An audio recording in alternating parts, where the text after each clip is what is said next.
92nd and Lisbon Avenue today. When a warrior faces adversity, he fights through it. He finds a way. Freedom isn't free. Rolling strong. Belief. Believe you can, and you will. Wheelchairs for Warriors provides mobility solutions to veterans and first responders injured in the line of duty. Join the mission and visit wheelchairsforwarriors.org. This is the Bloomberg Black Business Beat. Music executive and Gamma founder Larry Jackson has worked on massive projects and deals with some of the industry's biggest artists. But the tallest order of his career came recently, convincing the industry that Ye, formerly known as Kanye West, is still worth working with. Despite his long list of controversies, Jackson was able to get Apple Music, Spotify, and others to cautiously welcome his new album. And Jackson spoke to Bloomberg about why he was willing to work with Ye to begin with. Ye suffers from bipolar type 1 disorder. I have 3 cousins who suffer from bipolar type 1 disorder. One of them we can't even find right now. That personal connection is a big part of why Jackson was willing to make this risk. When I sat with him and I heard the fact that he was really so deeply regretful, shameful, and sad about the things that he said, and there was self-awareness with respect to that, and then he played with the music, which felt positive. Ye's actions rightfully lost him a lot of fans that he might never get back. Jackson, though, is convinced that the Ye he worked with recently is reformed. I'm Bloomberg's Justin Milliner on the Black Business Beat. With the new My Lowe's Pro Rewards American Express card, earn 3 points per dollar spent on Lowe's qualifying purchases for the first 6 months after card account opening. Plus, save 5% every day on eligible purchases at Lowe's and earn points on eligible purchases everywhere else Amex is accepted. Card members get more at Lowe's. Subject to credit approval. 5% can't be combined with any other offer. Exclusions and restrictions apply. Points subject to loyalty terms at Lowe's.com/terms and credit reward terms at Synchrony.com/MLPRA-terms. Visit Lowe's.com/business credit. From the FIFA World Cup to competitive business environments, grand ambitions lead to game-changing achievements. At Bank of America, we're there to support businesses at every step, providing insights and expertise to help you gain an edge. He shoots, he scores! What would you like the power to do? Explore winning business solutions at BofA.com/gamechangers. Bank of America, official bank of the FIFA World Cup 2026. Milwaukee Black Talk lives here on 101.7 FM and 1510 AM, W269 DL Milwaukee, and WGKB Waukesha.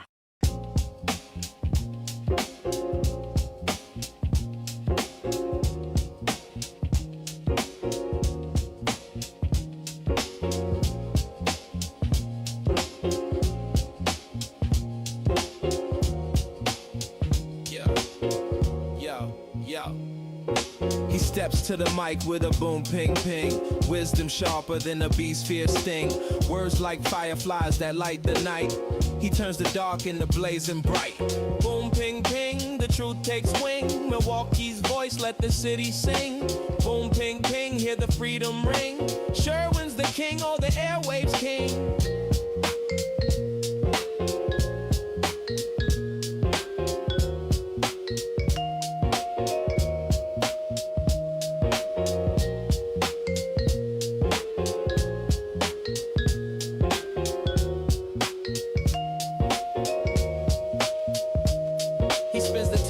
Shake the ground, unveils the truth where lies abound. Politics, justice, social streams. He molds the chaos into dreams. No silence here, just the sound of change. Boom, ping, ping, rearrange. Boom, ping, ping, the truth takes wing. Milwaukee's voice, let the city sing. Boom, ping, ping, hear the freedom ring. Sherwin's the king, or the airwaves king. Through the static, through the noise, he amplifies the people's voice. Boom, ping, ping, like a heartbeat's call. He's got the wisdom to break down walls. Yeah.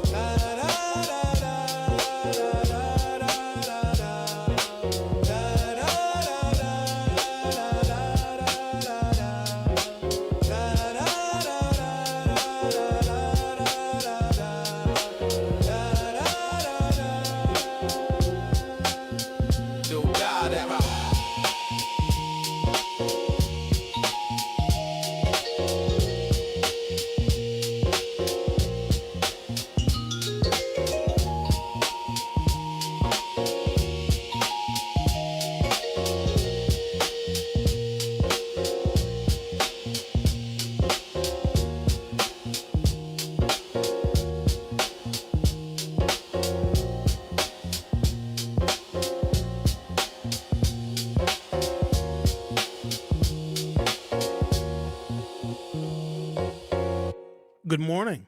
Welcome to the program. Today is Friday, July 17th, 2026. You know, I like to be upbeat. I like to be optimistic. I like to be happy. I'm a happy guy. Look at my smile on my face, ear to ear. But unfortunately, today I have a lot of bad news, and I really hate giving bad news to good people because most of you are, in fact, good people. But today is going to be a program in which the news is not going to be very happy and very optimistic. In fact, the news is so bad it might irritate your lungs like the goddamn smoke in the air. I wish we could sue Canada. Sad news I'm going to start with, and then the news is going to get even worse because I am going to delve into some revelations on the Sarah Rodriguez campaign for governor. It literally has gotten worse. I didn't think that it could get worse. So every moment that Sarah Rodriguez stays in the race, she risks becoming a laughingstock. So I do want to take my time in providing information and details about exactly how bad her campaign finance reporting is. Also, there is some evidence of money going missing from her campaign, but don't worry, I'm going to talk about that. And if you're a Sarah Rodriguez supporter, I feel very bad for you because she is not doing well.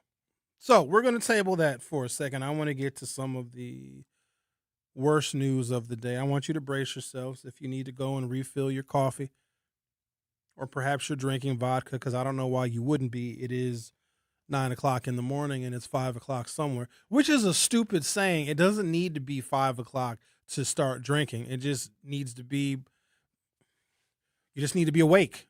It's fine.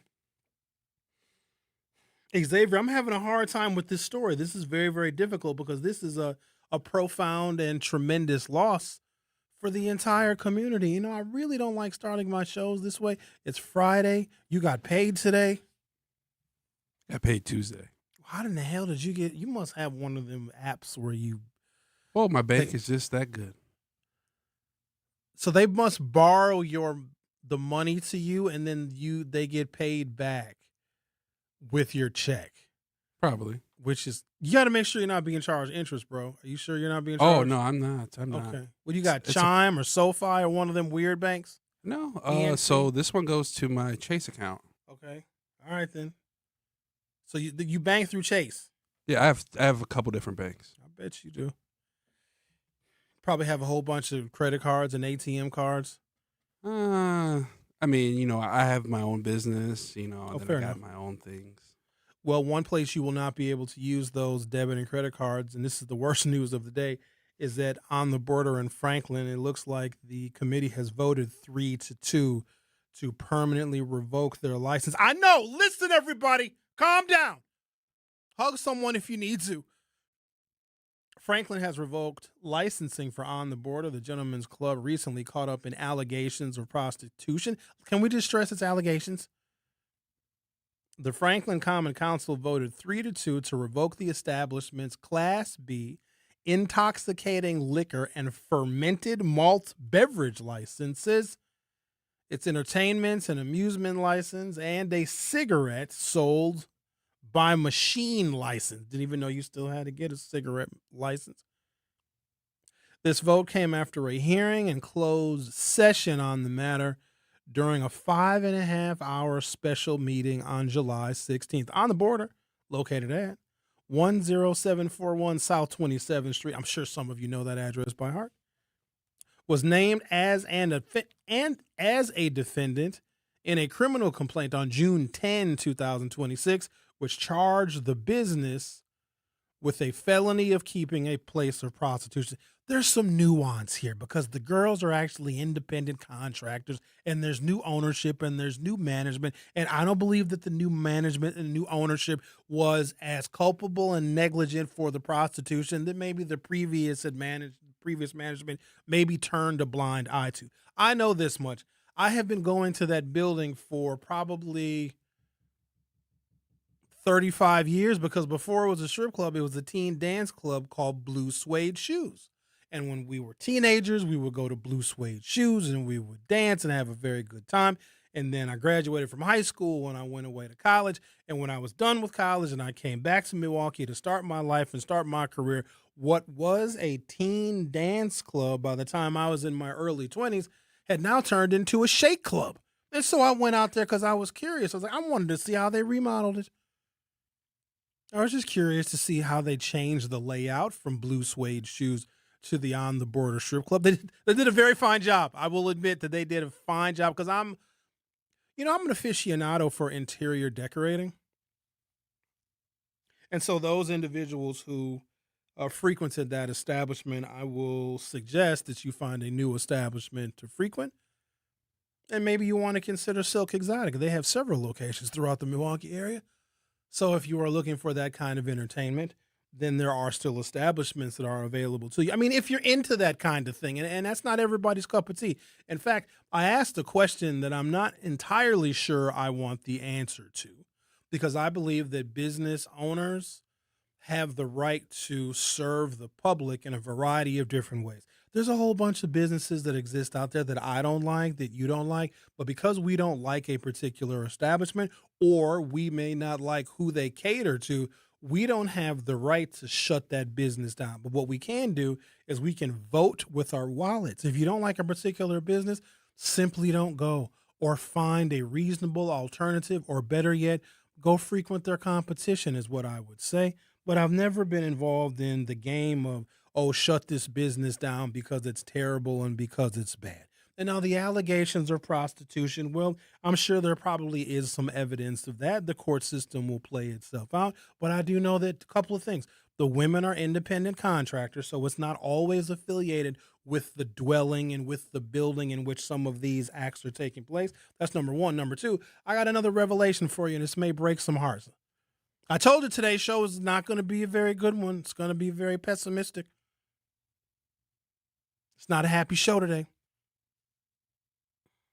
Sometimes women have sex for money. I don't know if you guys knew that or not. I don't know if anyone has ever told you that before. And because they may guise it and disguise it as dating, it is the exact same thing.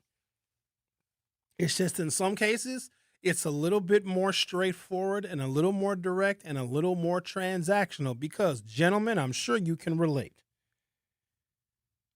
Women will be very upfront and tell you that there are a certain number of things that you need to do to prove yourself worthy of her time.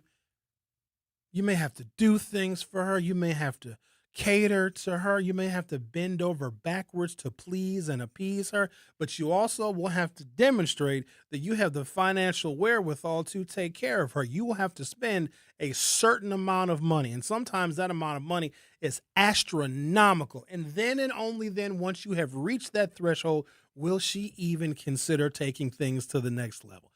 Just because you extend the time frame out, all you're doing is collecting more money. And then she'll say, I like this guy. He's taking me out on dates for 6 weeks or 2 months, and he spent $4,000. Damn. I may give him a hug and a kiss at the end of the night. Guess what? That's still prostitution, too, because that is money exchanged for physical intimacy. I think the reason why establishments like strip clubs get so much heat, because it's rarely men that complain about them. It is women who are no longer affectionate to their husbands as a form of punishment and manipulation.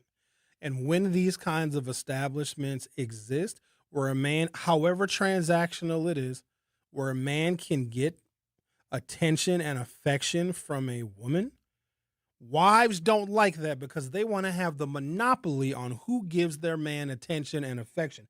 The number of marriages that I am familiar with, and the vast majority of my friends and family members and coworkers and colleagues are all married, but the number of men who no longer can even expect any kind of physical intimacy or any kind of affection from their wives is staggering.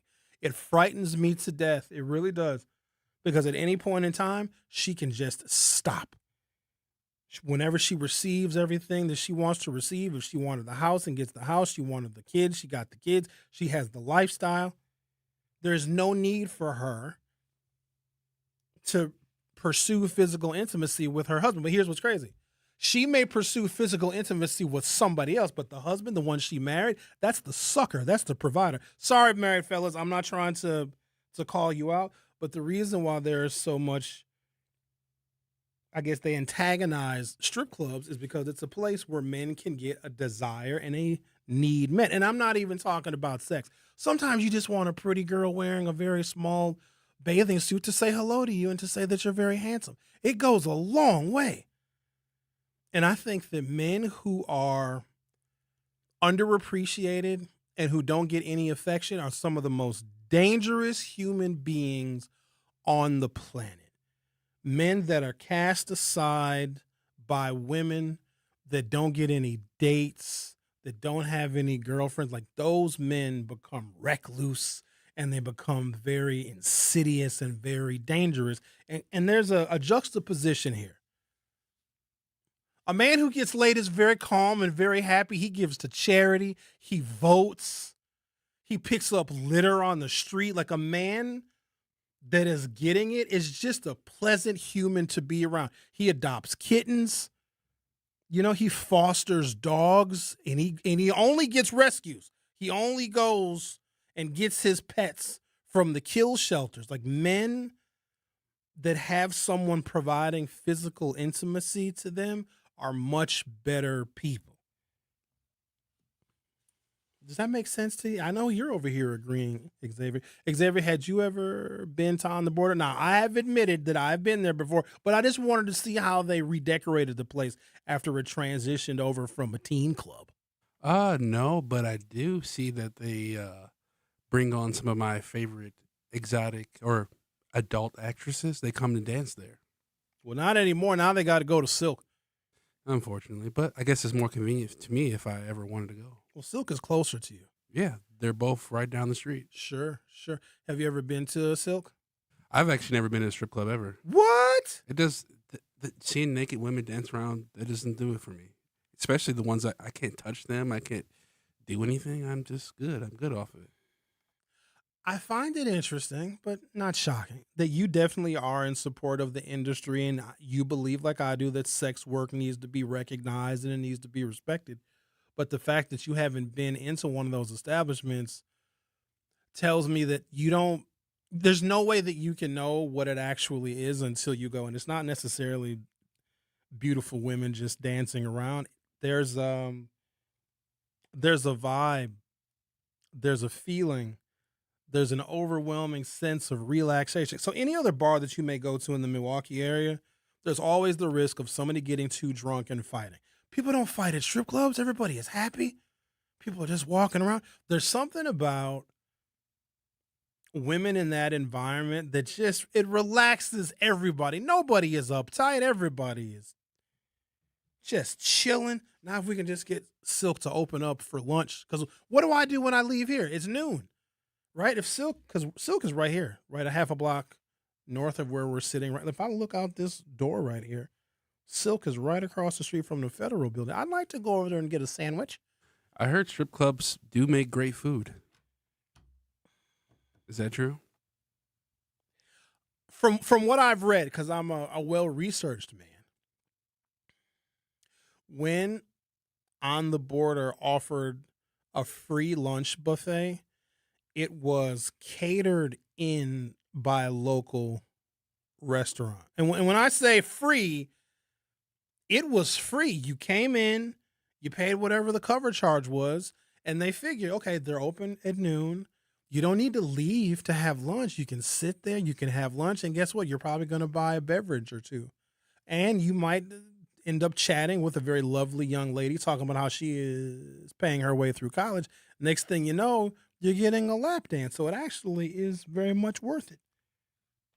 Silk used to offer, I'm not kidding you, $10 steak and lobster. And it was a loss, but it brings people in the establishment. You're not losing customers to a restaurant, because if you're at the establishment, I'm like, oh, I'm hungry. You don't have to leave to go and get food. They serve food right there. So there's a story that I really wish Homer Blow would tell. Homer Blow found out about the $10 steak. Maybe he doesn't want me telling it. Well, too bad. I'm going to tell it anyway. He found out about the $10 steak and lobster, and he vigorously promoted it on blowradio.com, and they had it cracking. They had all sorts of people in there. And I feel bad for the owner because he must have lost his shirt, because you get a whole bunch of black people finding out that you have, and it was a nice-sized lobster tail and a decent-sized filet for $10.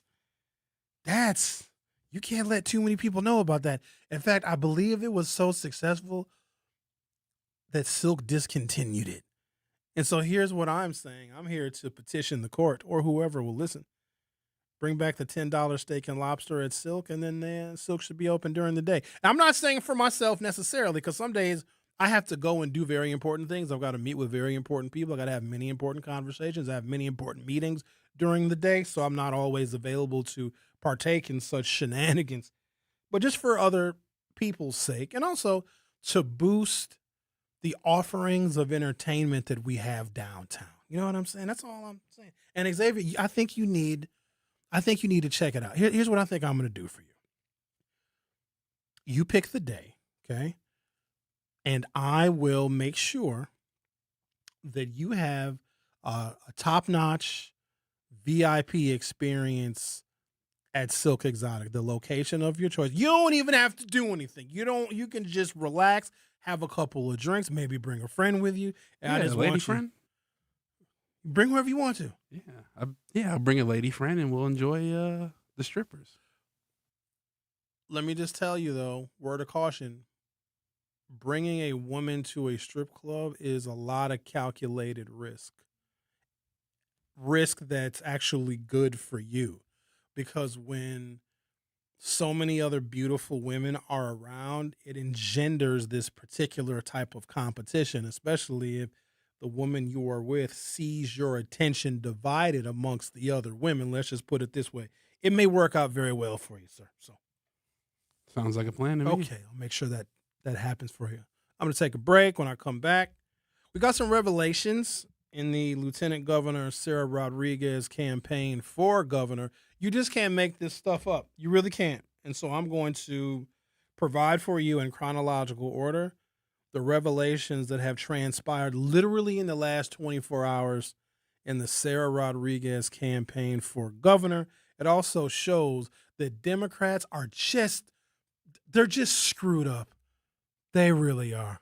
We'll discuss that next. You're listening to The Truth with Sherwin Hughes, exclusively on 101.7 FM. The Truth. Don't go anywhere. I'll be right back. Don't touch that dial. The Truth with Sherwin Hughes will be right back on 101.7 The Truth, The Truth app, and 101.7thetruth.com. Here's the deal. We gotta set ourselves up. See, retirement is the long game. We gotta make moves and make them early. Set up goals. Don't worry about a setback. Just save up and stack up to reach them. Let's put ourselves in the right position. Pre-game to greater things. Start building your retirement plan at thisispretirement.org. Brought to you by AARP and the Ad Council. For 75 years, the Muscular Dystrophy Association's voices have thundered through the halls of Congress. For 75 years, we've willed the impossible into existence. For 75 years, the MDA community has pushed the science, shifted the narrative, and established the field of neuromuscular medicine. And until that day, when this is all a thing of the past, you couldn't stop us if you tried. Join us and celebrate 75 years of breakthroughs at MDA75.org. You are listening to The Truth with Sherwin Hughes on 101.7 The Truth app, and 101.7thetruth.com.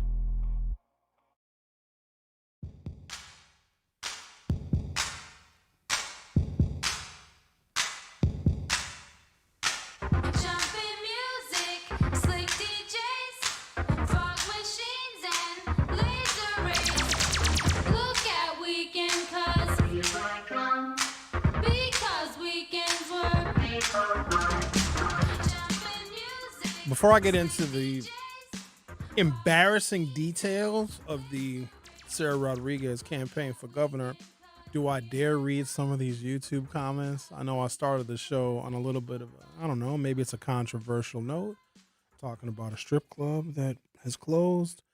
And of course, our YouTube poll is asking you a very simple question, yet a fundamental one at the same time. Should strip clubs be outlawed? And 77% of you say no. Of course they should not. If you don't like them, just don't go.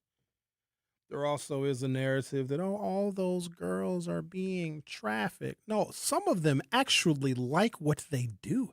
Some of them take great pride in the artistry of being what I call affectionately a midnight ballerina. I will deny it if the pictures ever surface, but I tried like pole dancing. It is insane the amount of strength you have to make it look beautiful, graceful, and artistic. So I get up on the pole and I look like a fat, cumbersome oaf. My belly was hanging out, and it's very exhausting. You need a tremendous amount of upper body strength and core strength. It seriously. And there are pole fitness classes that women take because it's a fantastic form of strength training. It's up there with the yoga. Don't knock it before you tried it. I tried it, and I got to knock it because I'm not in shape to be on the pole. Again, if the pictures ever surface, I will deny them and say that they are AI. But no, there's a tremendous amount of labor and effort that goes into being an artistic dancer of the sort. Not really, a city girl says. Well, who's talking about hating? Baba, are you hated by women? Cashy Poo 100 says, women are not always driven by big bucks. How about relationships based upon mutual respect, kindness, generosity, reciprocity, sacrificing for each other to build a shared life with common goals? Make a romantic comedy about that, because that's not reality. Here's what the problem is. Women expect us to love the way that they love, and we can't. We're not built that way. We're not cut that way. In fact, ladies, if you found a man that exhibits that kind of feminine love, you won't want him anymore. Men show love by quietly fighting and sacrificing and putting our happiness aside for the betterment of somebody else. It's not always beautiful and romantic, and sometimes he just works 16 hours so that you can go shopping. He worked that overtime and he really doesn't want to, so he's got extra money so that you, the woman, are happy. And then a woman will be mad. Well, how come after 16 hours you didn't bring me flowers and candy and you didn't stop in my favorite restaurant and get my favorite tacos? If she gets her hair done, I mean, just in the most subtle of ways, and he doesn't notice, he has committed a grave offense. And men, to totally please and appease a woman, have to walk on the kind of eggshells that we didn't even know existed. And there's a series of problems going on in our society because, a lot of people, not just men, but women as well, are raised by single mothers. But I want to focus on the women that are raising men. And I know how hard it is, ladies. It's very tough to be a single mother because I know I hear from you and you hate it because if you're a single mother, you're a victim. I get it. I understand. It's very hard to raise children by yourself. But very rarely do women raise their sons to be a good husband to another woman. Now, some do, but a lot don't. A lot of boys that grow up in these households where there's no male influence, it's the mama, it's the grandmama, it's the aunties. And you have boys that are growing up in this environment and are listening to other women just destroy and decimate, not just men, but also other women. And that's poisonous for a little boy to grow up in that environment because his attitude about women very well may be that of his mother's. And you know this, if you bring a woman home to meet your mother, 99% of the time your mama gonna hate her. Because no woman is ever going to be good enough. Ever. There's just something in that whole dynamic that I don't believe that women either, maybe they don't want to. Maybe when your son grows up and he leaves you to go start his own life and his own family, which is entirely the point. The entire point of raising children is for them to be self-sufficient enough to live the majority of their lives without their parents, because parents die. you see. And you don't want to leave children that are not prepared for the rigors of the real world because they'll just be society's problem. But it is very, very rare. You got some 50 and 60-year-old women that call their sons their babies. Their sons are 37 years old and have kids. It's the craziest thing ever, I swear. But then again, I don't know if single dads raise their daughters to be another man's good wife. There are some fundamental differences between when single dads raise, this is girls specifically, when single dads raise girls versus when single mothers raise boys. Those single dads raising girls raise much more emotionally mature and emotionally stable girls because they're adopting some of the emotional philosophies of their dads. And maybe it's not necessarily a good thing. They may not grow up particularly feminine, but maybe that is a net positive because, women will tell you with great frequency and honesty how masculine they have to be. They got to be masculine in this world. And I would say in certain spheres of society, especially when it comes to business and contracts and negotiating, there really is no place for emotion. It simply has to be very objective. And I think that men have a better time, I suppose, an easier go, a smoother transition from going from emotional, because everybody can be emotional because we're human, but then also being logical and being objective when it comes to the professional world. I also have come to understand fairly later on in my adult life that women don't really negotiate for their salaries. And maybe they're doing more of that now. I don't know if I've ever taken a job where I didn't try to get more money. Because once the company makes it clear that they want to hire you, they're going to offer you a salary. They're going to start at the bottom. If you're lucky, they're going to start at the mid-range. But far too often, I think this contributes to the economic disparity between men and women, but also in like 30 different metro areas, when you adjust for the one variable that almost guarantees that women are going to have less money and be deeper in the throes of poverty, when you adjust for children, when women in the modern era don't have children, their salaries in most metro areas around the country are somewhere between 97 and 100% of a man's salary. So there you go. But I don't think that birth control and, family planning should just fall on the women. You guys know that I had my idea called Man B, male birth control. Hey, if they make it, I consider it. I don't know if I would. It seems kind of feminine, but I'd take it. Xavier said he would take Man B. There's just something that's kind of feminine about, hey, y'all, can y'all run me back home? I didn't take my pill today, and I don't want to have to take 2 of them tomorrow, so can you just run me back to the crib real quick? I got to take my Man B. There's something about that I don't particularly care for, but I guess like anything else, you probably could get used to it. You know what else? Have you ever heard a woman say she has to live in her masculine. She has to be masculine until she meets a man that can bring out her feminine. Xavier, have you ever heard something like that before? Where a woman's got to be tough and she's got to be very bold and she's got to emulate what I call toxic masculinity. But then if she meets the right man, she'll submit to him. But until then, she's going to operate in her masculine. Have you heard that before? The women I deal with, no. Okay. But it may not, I'm not talking about the women that you deal with, but just in general. In general. No, I haven't. Then women I got to be masculine until I find a man that I can submit to. The right kind of man can make me more feminine. Think about this for a second. Could you imagine a man saying the exact same thing, that he's going to operate in his feminine until he meets a woman that can bring out his masculine? We would kick that man to the curb. Imagine this, the dancy, prancy little guy throwing glitter all over the place until he meets that woman. And then when he meets that woman, now he's going to be rough, tough, and macho and be the protector and provider. That's insanity. Isn't it crazy, though, to think about that? If we give latitude to women to be masculine until they meet a guy that can bring out their feminine, we're like, oh, that's acceptable. But if a man said, I need to meet a woman to bring out my masculine, it just doesn't even make any sense. I'm going to take a break, come back.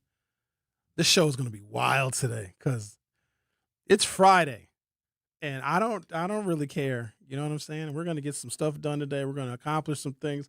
I'm going to continue to make the case for the only Democrat who is running for governor that I believe can actually win. Tom Tiffany cannot beat Joel Brennan. You can take that however you want to. It is objective fact that in the outside spending ads that are airing right now for Tom Tiffany, they're comparing Francesca Hong, Mandela Barnes, and Kelda Royce to AOC and to Bernie Sanders. They intentionally, and Sarah Rodriguez is in that commercial too.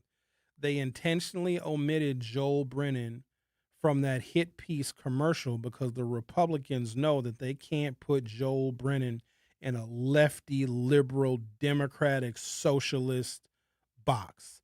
Joel Brennan represents something that the Republicans are feared for. And also, if he becomes a Democratic nominee for governor, he has a better ability to get down ballot Democrats elected to the state Senate and the state Assembly. And to get anything done in modern American politics, your political party needs to have the majority. They need to have the courts. They need to have the executive branch, which is the governor.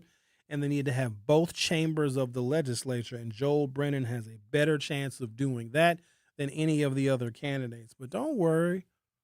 We're going to dig into it today because apparently I'm the one that gives all the details about the politics. I was listening to Bailey and Homer this morning. They was calling me out like I feel a whole bunch of pressure right now. In fact, I was offended. I listened to them early in the morning, and they're talking about something I said or whatever, like, oh, Sherwin, we know you're not up yet. You're probably still in bed. You know where I was when Homer said that? Pulling into the goddamn parking garage. Don't tell me I'm sleeping. I'm up, I'm ready, and I'm hungry. Let's go. The Truth with Sherwin Hughes on 101.7 FM. We'll be right back. Don't touch that dial. The Truth with Sherwin Hughes will be right back on 101.7 The Truth app, and 1017thetruth.com. Dreaming of owning your first home? Don't settle for a fixer-upper. Build a brand new home with Milwaukee Habitat for Humanity. They partner with first-time buyers to make home ownership possible with little to no down payment and a team that's on your side every step of the way. Even if you're just starting to explore what's possible, they're here to help you take the next step. If your household earns between $55,000 and $90,000 a year, you may qualify. Visit MilwaukeeHabitat.org to learn more. You can't buy a best friend. You can love them, walk them, pet them, and care for them, whether they want you to or not. You can take a picture or 50. You can fly to the moon, travel the world, or just stay in bed. You can't buy a best friend like that, but you can adopt one. There are millions of pets waiting for a best friend just like you. Help us save them all at bestfriends.org. Talking about guns with others might not always feel comfortable, but it could save a life. Here's a way to start a conversation. Your family is going over to your neighbor's home for dinner for the first time. How would you ask if there are any unlocked guns in the home? Hey, we're so excited for tonight. Before we come over, though, may I ask if there are any unlocked guns in your home? Our guns are stored securely, locked in a safe that the kids can't access. Awesome. Learn how to have the conversation at agreetoagree.org. Brought to you by the Ad Council. Wherever there's a need in our communities, there's a United Way, improving lives so everyone can thrive. Where more people can gain access to health care and nutritious food for their tables. Where more community members can benefit from financial education and get connected to local resources for housing support. And where children are given more chances to reach their full potential. Community is where we find our strength and where we share our hope. United is the way. Visit unitedway.org. Are people around me safe when I vape? Science does not support that belief. Exhaled vape emissions linger in the air, affecting indoor air quality and bystanders in the same space through secondhand exposure. Vaping emissions can also accumulate on clothes, hair, dust, and furniture, leading to exposure risks to bystanders of all ages. And vaping around a pregnant person can lead to serious health impacts on fetal and childhood development. Enough with the puff. Learn more at ul.org/vaping. You are listening to The Truth with Sherwin Hughes on 1017 The Truth app, and 1017thetruth.com.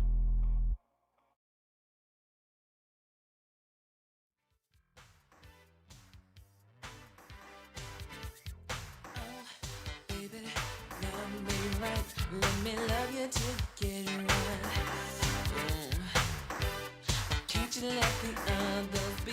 On yesterday's program, I revealed that the Rodriguez campaign for governor only had $34,000 cash on hand, even though several days prior to the releasing of those reports, the lieutenant governor was bragging on social media that they were about to place a either 6 or 7 figure political ad buy.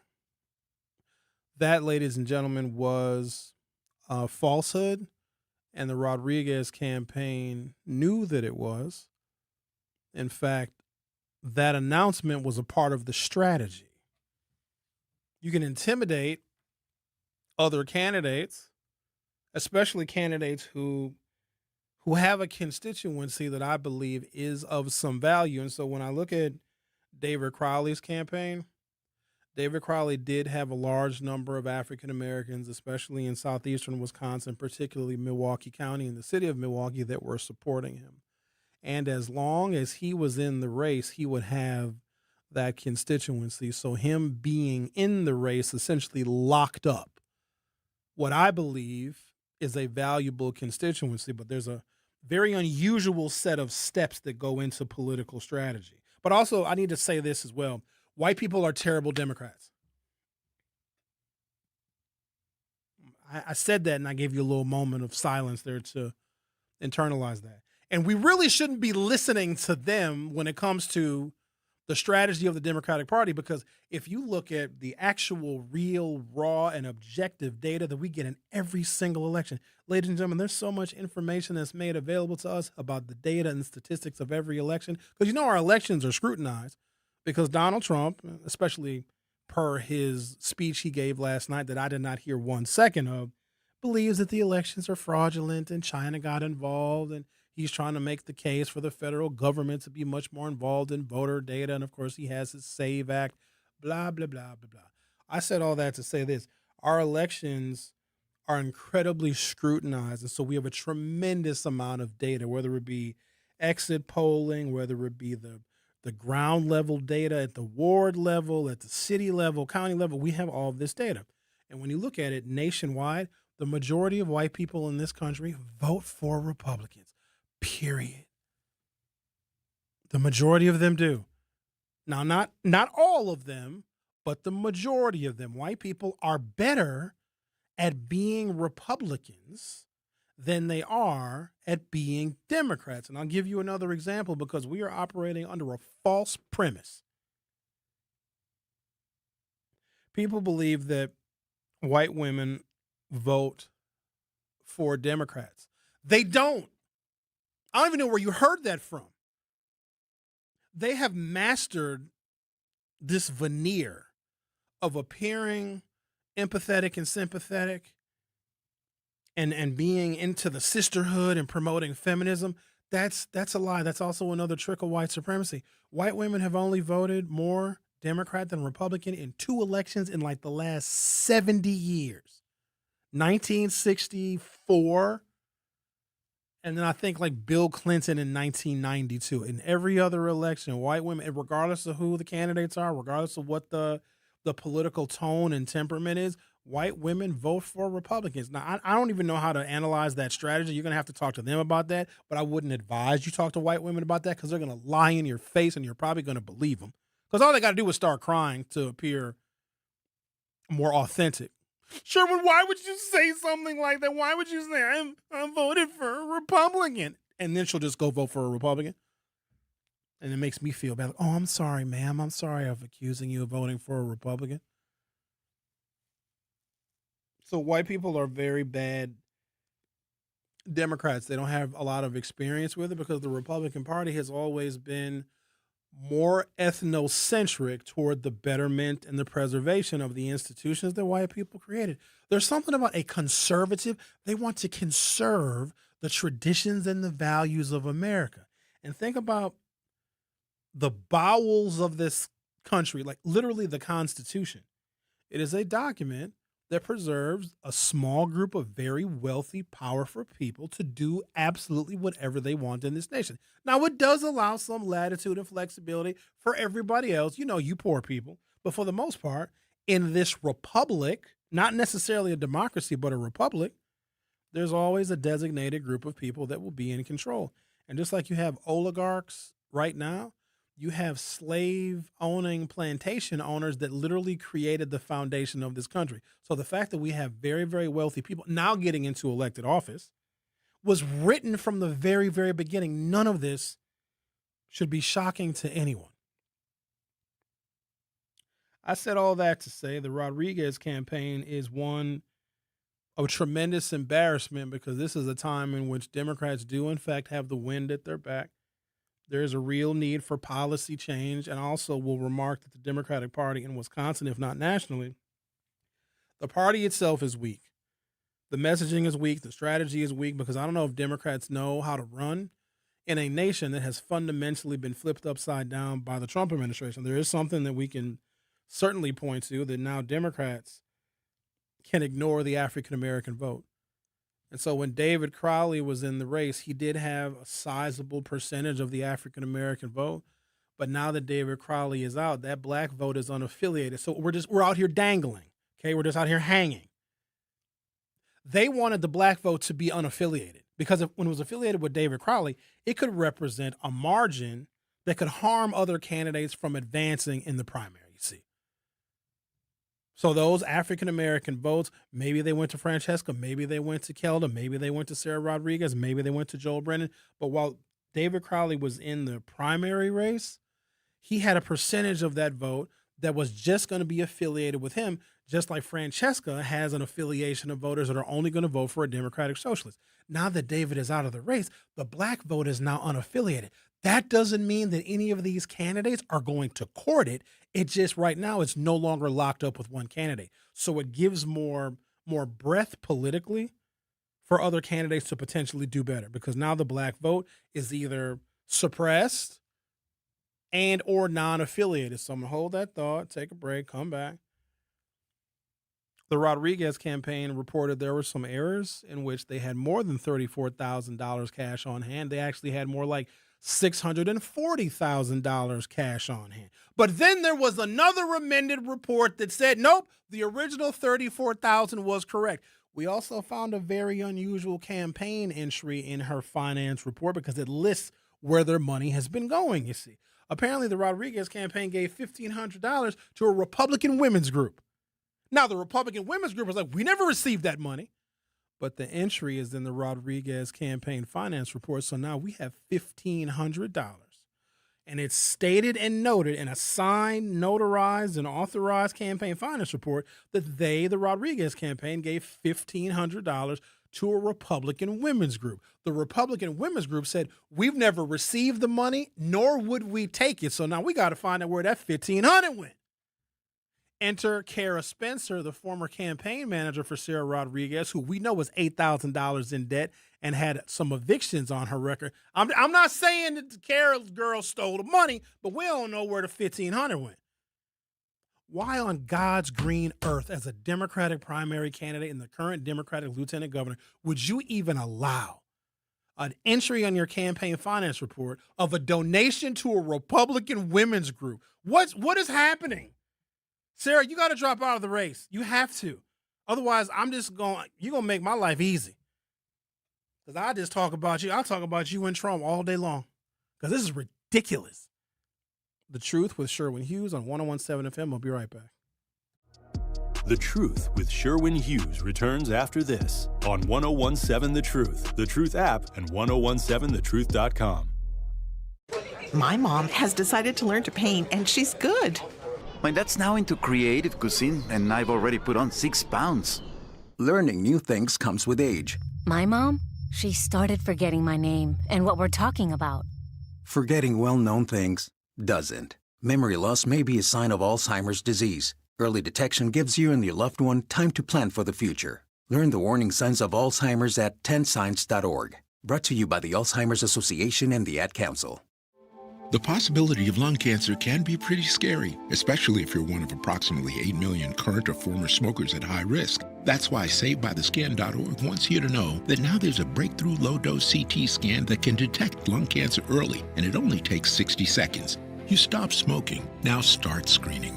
For an easy quiz to see if you're eligible, visit SaveByTheScan.org. It could save your life. SaveByTheScan.org is brought to you by the American Lung Association's Lung Force Initiative and the Ad Council. Reading aloud to children sharpens their listening skills, expands their vocabularies, and nurtures a lifelong love of reading. That's why Reading is Fundamental, the nation's leading children's literacy nonprofit, offers free monthly read-alouds by popular authors through its Rally to Read program. Visit rallytoread.org to watch the read-alouds and discover exciting reading activities for school and home. Visit rallytoread.org today. We asked parents who adopted teens to share their journey. When I met both of them, it was like my missing pieces were found. Like it was just like an instant, these are my kids. If you're considering adopting a teen, just do it. Kids need families. I don't care the age, everybody deserves a family. Learn about adopting a teen from foster care. Visit adoptuskids.org to learn more. A message brought to you by Adopt US Kids, the U.S. Department of Health and Human Services, and the Ad Council. Not completing high school is more of a social thing than it was an academic thing. Even though all these years have passed, I still had that longing to have my diploma. At age 30, Carissa finished her high school diploma. If you're even considering getting your high school diploma, you can do it. No one gets a diploma alone. If you're thinking of finishing your high school diploma, you have help. Find free adult education classes near you at finishyourdiploma.org. That's finishyourdiploma.org. Brought to you by the Dollar General Literacy Foundation and the Ad Council. Hear that? That's the sound of your life. Perfectly imperfect.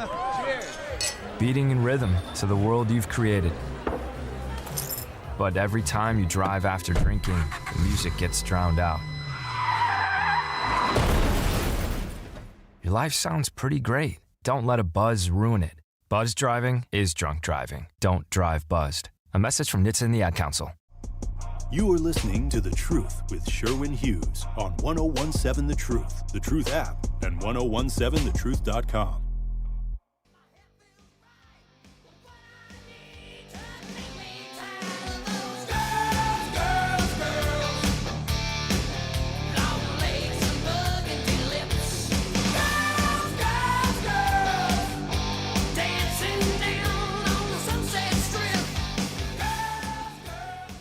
Oh, don't be so shocked. I have a very diverse music repertoire.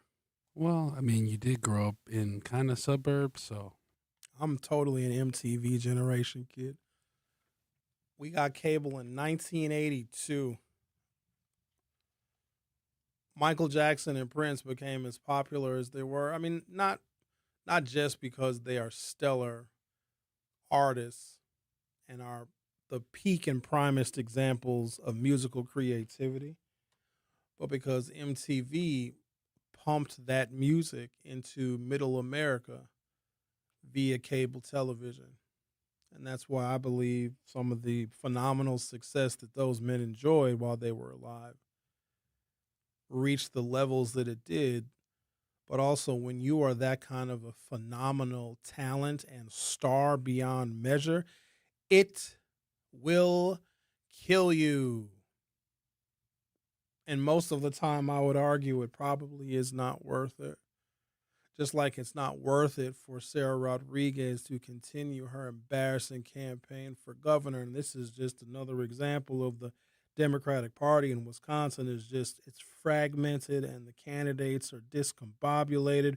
And I don't believe that a Democratic candidate really knows how to run a successful campaign in an era where Donald Trump has upended everything. That is why a Democratic socialist seems like such a breath of fresh air, because they are not beholden to any of the policy ideas and any of the bullet points or talking points that Democrats traditionally have used.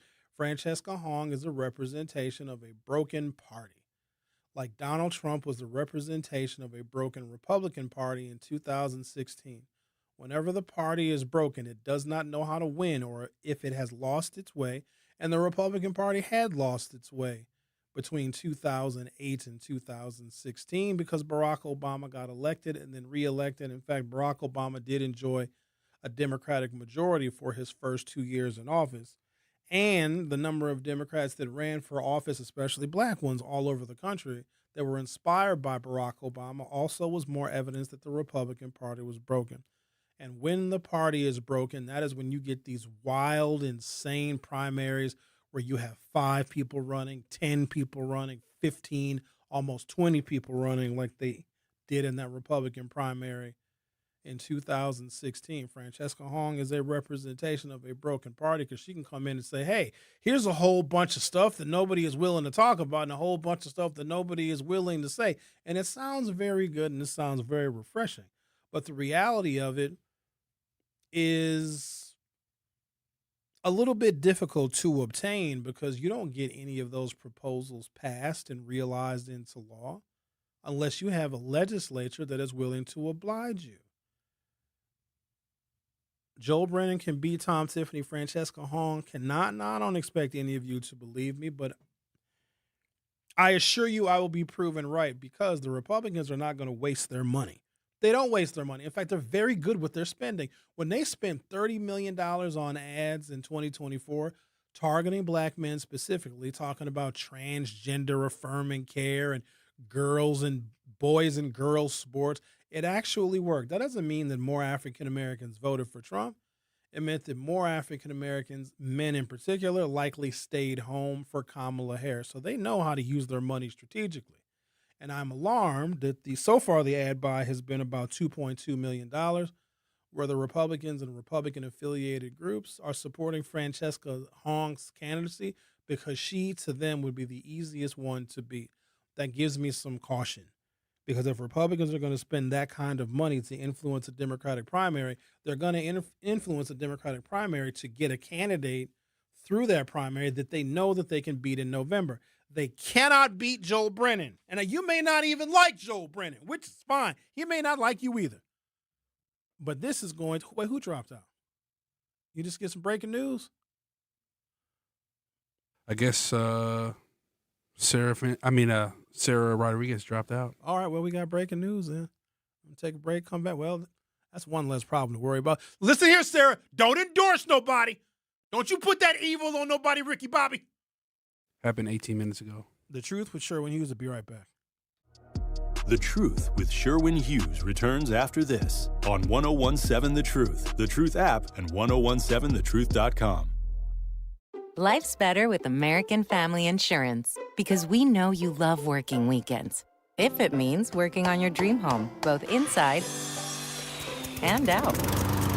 And we're here to help protect those dreams so you can enjoy peace of mind. Save up to 40% when you bundle home and auto. American Family Insurance. Get a quote and find an agent at amfam.com. Products, pricing, and availability vary based on where you purchase insurance and by state. Some exclusions apply. American Family Mutual Insurance Company, SI, and its operating companies, 6000 American Parkway, Madison, Wisconsin. Natural gas is a clean, reliable, and convenient source of energy delivered directly to you through underground pipelines. The pipeline system has an excellent safety record, but there are clues that can help you identify a potential hazard. If you smell the strong odor of rotten eggs, hear an unusual hissing sound, or see blowing dirt or debris, it could be a natural gas leak. Leave the area immediately and call We Energies at 800-261-5325.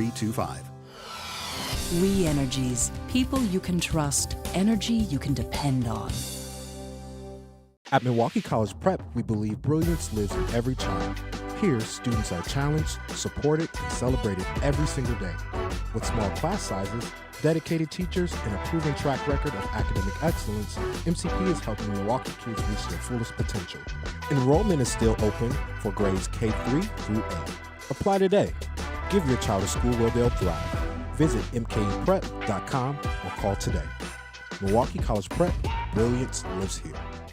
I'm Sherwin Hughes, and I know the power of Stars and Stripes Honor Flight firsthand. As someone who's been on an honor flight, I can tell you it's a day you'll never forget. Stars and Stripes Honor Flight gives our oldest veterans who served in any location in June of 1975 or earlier a free one-day trip to Washington, D.C. for veterans. Airfare, meals, a coach bus tour, and special flight apparel are all included. It's a day of honor, gratitude, and camaraderie. Veterans who served in the Vietnam or Korean War go to flySSHF.org and ask for an application. Doctors Without Borders is delivering life-saving medical care where it's needed most in communities around the world. From bandaging war-wounded patients in Sudan to providing clean drinking water in Haiti, we're in more than 70 countries worldwide, bringing patients from sick to recovering, from emergency to aid, from crisis to care. This life-saving care is made possible by a global movement of supporters like you. Thank you. Milwaukee Black Talk lives here on 101.7 FM and 1510 AM, W269DL Milwaukee, and WGKB Waukesha. This is The Truth with Sherwin Hughes on 101.7 The Truth, The Truth app, and 1017thetruth.com.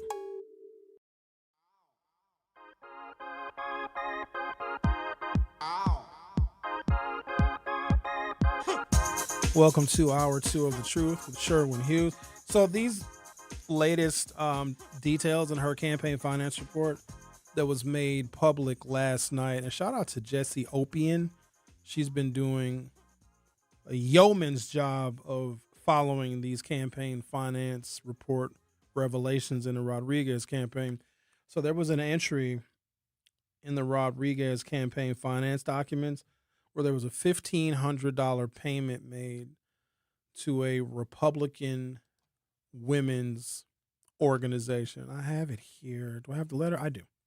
I'm going to read it to you. And it's from an organization called Republican Women. Is that really the name of it? Wisconsin Federation of Republican Women. And they released a statement, and it's an official statement. It's on their letterhead.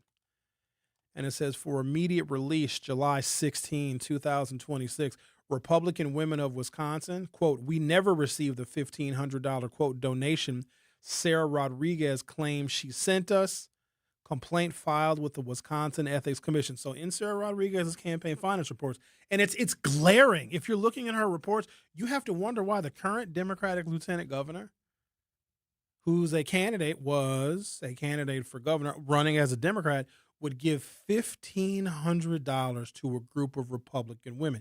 It literally makes no sense. And if that is a campaign finance error, then she should, in fact, drop out of the race. To allow something like that to appear on a public document is insane to me.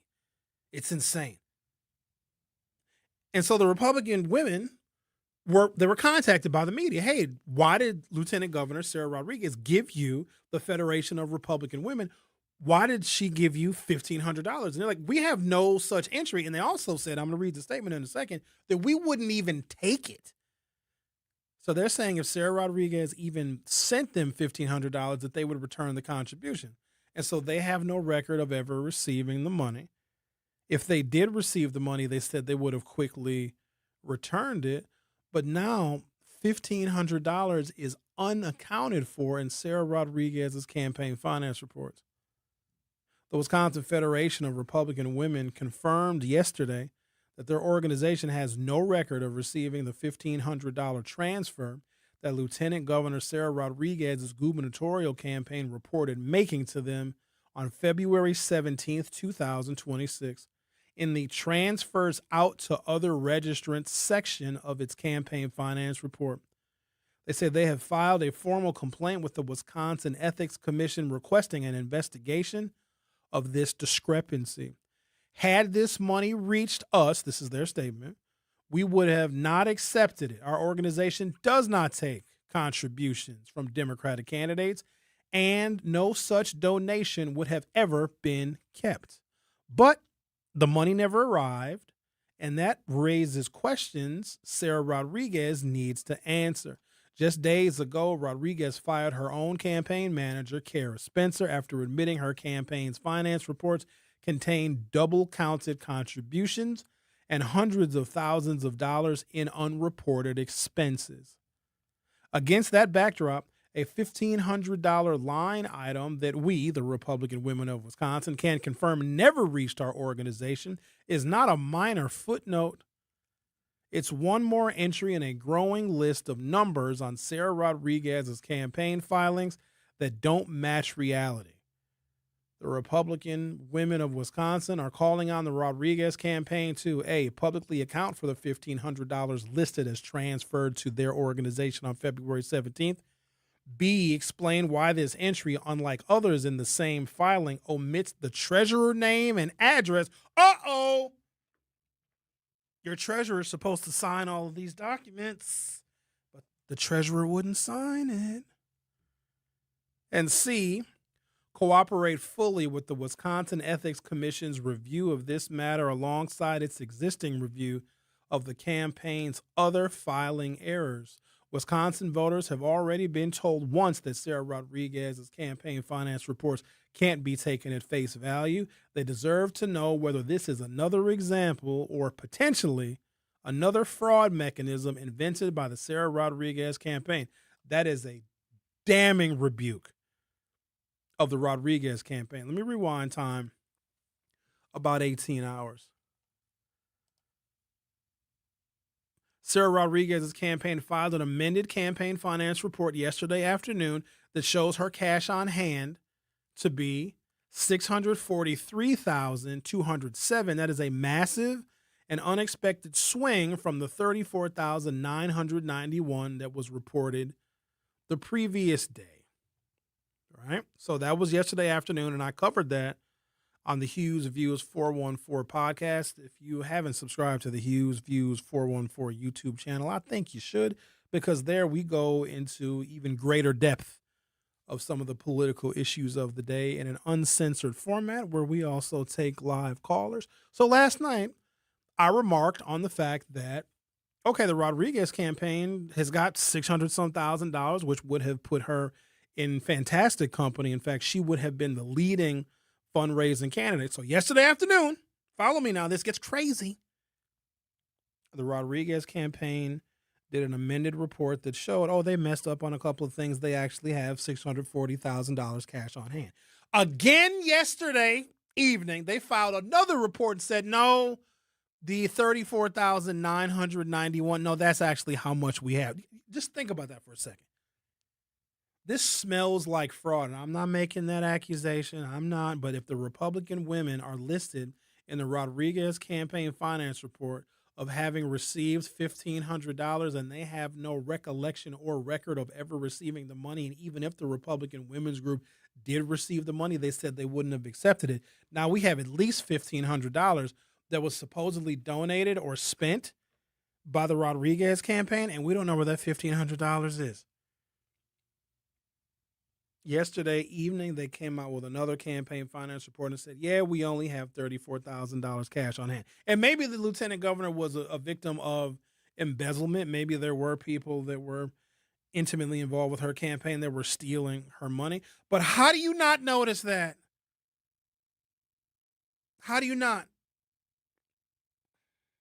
Sarah Rodriguez prides herself on her knowledge and expertise of the healthcare system, because she'll tell you, if you ask her, even if you don't, that she's a nurse. She's a nurse by trade. And for some weird reason, she decided to get into politics. I don't know, to maybe make healthcare more accessible or more affordable. Who knows? But she'll tell you in her speeches, when she's delivering her message, she'll tell you that she's a nurse. And we like nurses. Nurses can be very nice. They also can kill you. But nurses they're very helpful. And a nice nurse makes your stay in the hospital much more pleasant. Think about this. If Sarah Rodriguez does not know what is going on with the details of the numbers of her campaign finance report, what if she's prescribing your medication? You can't keep track of your $600,000. I'm sorry, $34,000. Oh, I'm sorry, $1,500. Oh, I'm sorry, $34,000. You might prescribe somebody a little too much insulin if you don't know numbers so good. Hi, Mr. Smith. Hi, I am Nurse Lieutenant Governor Sarah Rodriguez. Okay, here's your insulin shot. Okay. Oops, sorry, that wasn't insulin. That was heroin. Oh, darn, I must have made a mistake on my medication chart. Absolute insanity. I'm telling you guys, white people are very bad at being Democrats, white women in particular. But maybe it makes sense that Sarah Rodriguez maybe did transfer some money to the Republican women because she covertly wants to be one of them. I don't know. This is just insane to me. But you know who it's looking good for? Plug your ears, Xavier. It's looking like Joel Brennan for the winning. That's what it's looking like. I don't know. I think that black people can make their names known by taking an underdog candidate and advancing them through all of this madness and all of this chaos. First of all, we shouldn't be voting for a candidate in which the Republicans are spending at least $2.2 million to advance, and that's Francesca Hong. I know that you're going to probably look at that as a badge of honor and courage, Xavier, that the Republicans are spending money on her. Maybe they're secretly scared of her. I don't know. I just know the Republicans are very smart with how they spend their money, and they want a candidate in November that they know that they can beat. And I believe that they can beat Francesca Hahn. That's number one. Number two, if she does get elected governor, she's not going to bring other Democrats and get them elected to the legislature. She can't even credibly campaign for other Democrats because she's not one. She could credibly campaign for other Democratic socialists, but there aren't enough Democratic socialists running for legislative positions to where they could have a majority in the Wisconsin state legislature. It is a virtual impossibility, and it is a fool's errand. Tom Tiffany and the Republicans are scared of Joel Brennan because they can't paint him as some crazy left-wing liberal that has pink and purple hair and goes and protests data centers. Oh, on that note, in the town of Darien, which is in Walworth County, they are proposing building a gigantic 324-acre power plant that the people of Darien and Walworth County, believe is going to be used to power a data center. Right? 324 acres. Let's just say that that's a lot larger than the 19,000 square feet at Midtown. And we saw what kind of hoopla that brought out. Do you find it at all funny, interesting, or maybe just a taste ironic that the Party for Socialism and Liberation that made a really big stink about the 19,000 square foot computer research center at Midtown is nowhere to be found, protesting an actual data center that's going in Walworth County? Do you understand that? Do you understand what I'm getting at here? They only came into Midtown because they thought that they could take advantage of a weak and fragmented African-American community. But they're not actually going out to an area where a real data center is going to get built because they know that they wouldn't be welcomed out there in Walworth County. But if you think about it, if their big issue, the Party for Socialism and Liberation, which, let's be clear, these are Francesca's people, if their issue really was data centers, why wouldn't they go out to Walworth County and go to Darien and protest that data center? And let me do you one better. The people that showed up to that meeting that they had in Darien to protest the building of the 324-acre power plant that is going to be used. So think about this. They're building a 324-acre power plant, and they're going to build a data center on top of that. That damn data center and the power plant is going to take up probably half the county. And it's going to be an environmental nightmare. They already have a whole bunch of wind farms out there that people that live in Walworth County don't like because they think it's unsightly and it's taking away some of their farmland, okay? And every single person from the town of Darien that showed up to that committee meeting was staunchly opposed to that power plant and to the data center. So the Party for Socialism and Liberation that infiltrated Midtown didn't even go out to a data center meeting where every member of the town is actually against it. You would think that they would want to take advantage of that opportunity, right? Of course not, because those are white people that they know that they can't manipulate. All I'm doing is just giving you obvious evidence. I'm going to take a break, come back. Lieutenant Governor Sarah Rodriguez drops out of the Wisconsin's governor's race. We're going to talk about that next. You are listening to The Truth with Sherwin Hughes on 101.7 FM. I'll be back shortly. The Truth with Sherwin Hughes returns after this on 101.7 The Truth app, and 1017thetruth.com. Mommy, can I sit in the front seat just this one time? Please, please, please. No, not yet. But why? Because I love you, and you're just not ready yet. Now, get in the back so I can get you in your car seat, please. Putting your kids in the right seat for their age and size is an act of love. Check that your kids are in the right seat at NHTSA.gov/the right seat. Love protects. A message from NHTSA and the Ad Council. In sitcoms, when someone has a problem, they just blurt it out and move on. Well, I lost my job and my parakeet is missing. How was your day? But the real world is different. Managing life's challenges can be overwhelming. So, what do? We get support.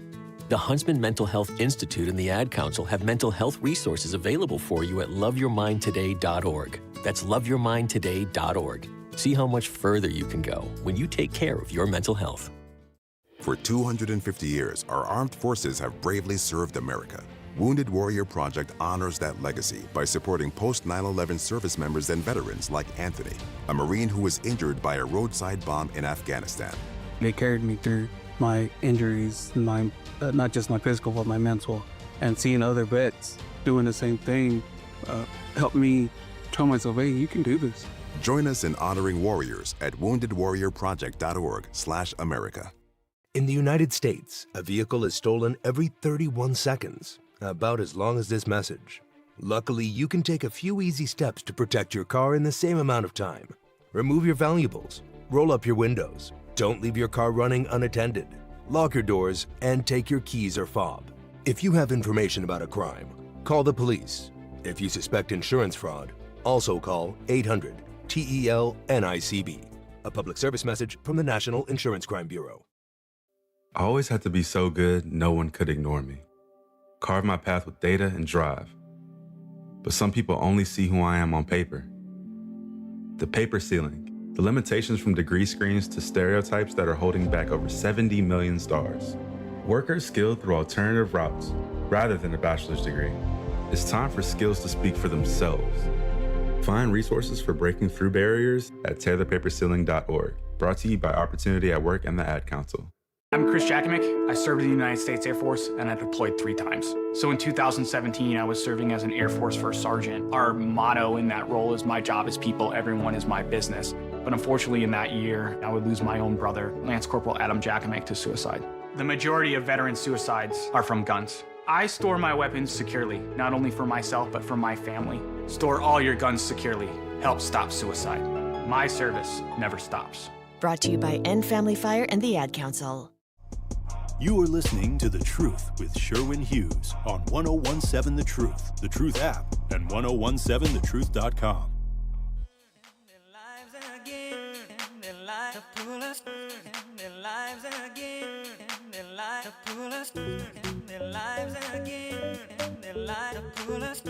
More breaking news. You cannot make this stuff up. Senior Democratic strategist confirmed Governor Tony Evers is, quote, very seriously considering supporting the movement to get David Crowley back in the race. What's happening? So let me run it down real quick, and there's more to this story, and I got to get to the story of Sarah Rodriguez saying that her campaign, if it continued, would be an ongoing distraction, so she made a very mature decision. But she also is going to need to lawyer up because I think she's got a lot of things to answer for, so she's going to be very occupied. You also have to wonder, who in the hell is going to be the lieutenant governor while Sarah Rodriguez clears up all of this debacle she finds herself in?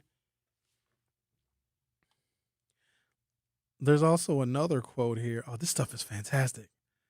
One source says, and they want it to remain anonymous, it says, and I quote, "From everything we've seen, this was Mandela Barnes' race to lose, and he's losing it."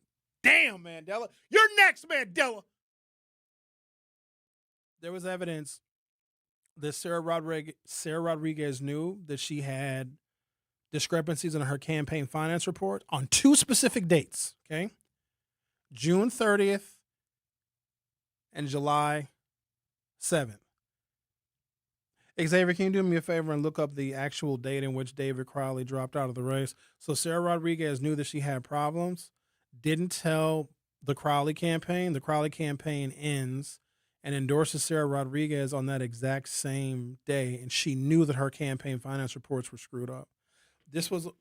So the day before, so the week before and the day before, Sarah Rodriguez knew that she had some problems with her money in her campaign finance reports. She didn't tell that to David. She didn't tell that to anybody, okay? He drops out of the race and endorses her, which makes him look ridiculous because he has 10 times the money that she had ultimately.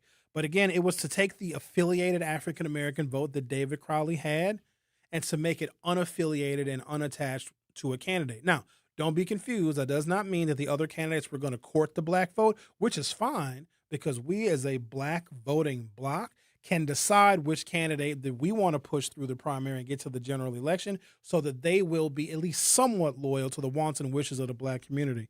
Let's talk to Alan. You're on 101.7 The Truth. Hey, Sherwin. Good morning. How are you today? Doing all right. How are you?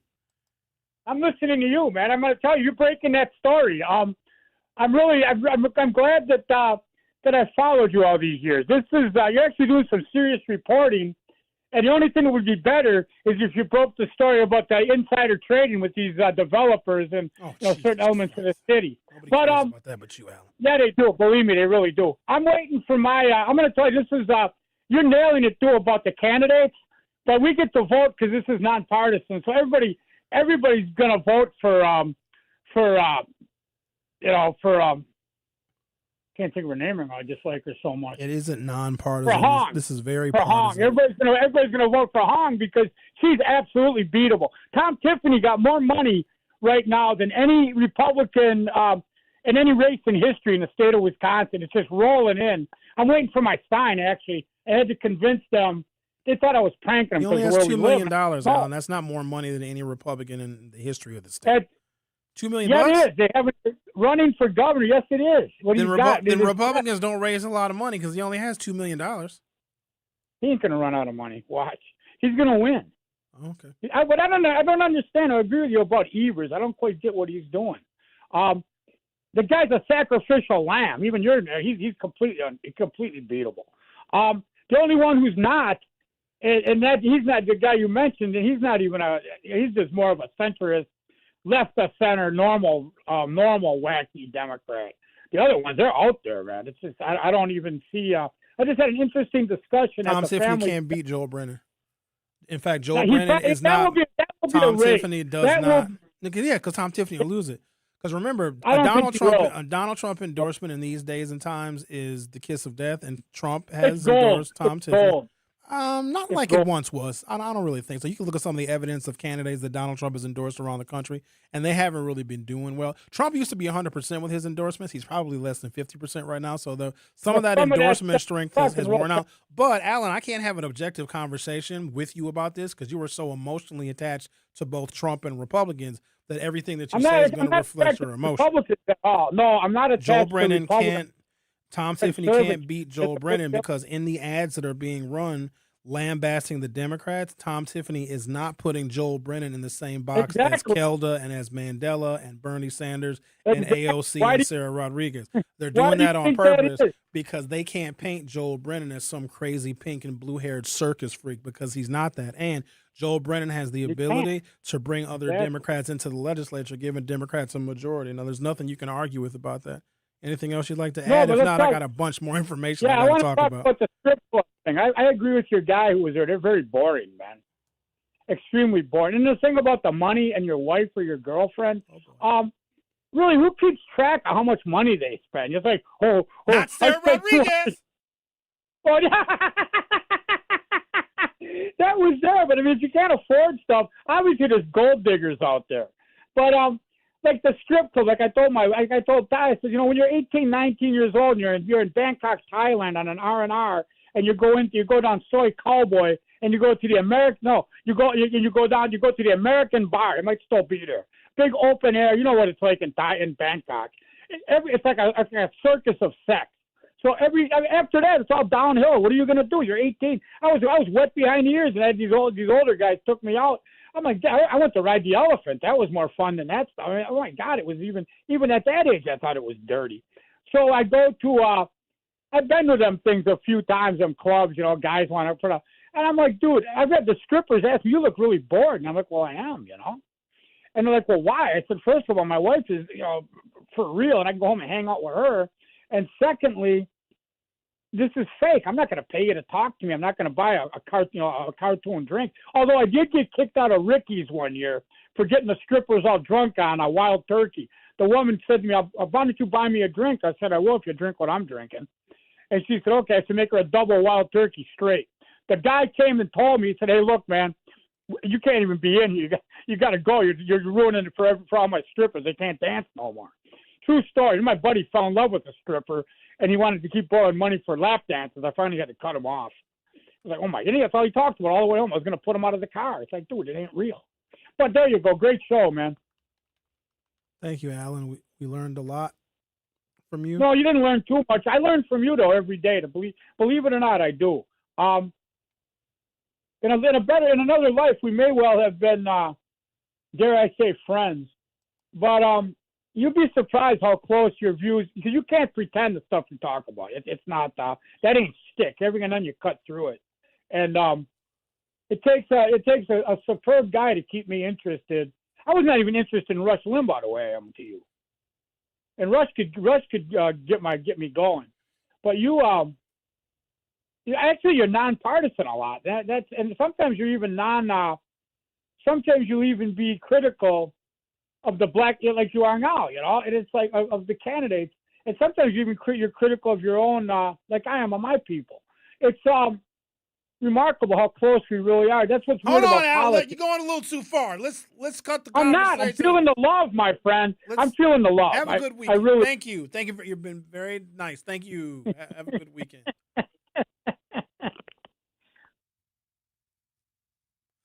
You went a little bit too far.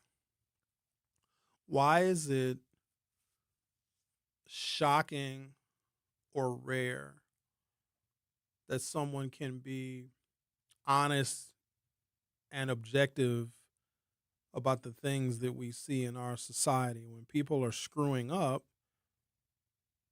I admit it and I say it and I talk about it. When things and systems and institutions are working well, I will compliment them.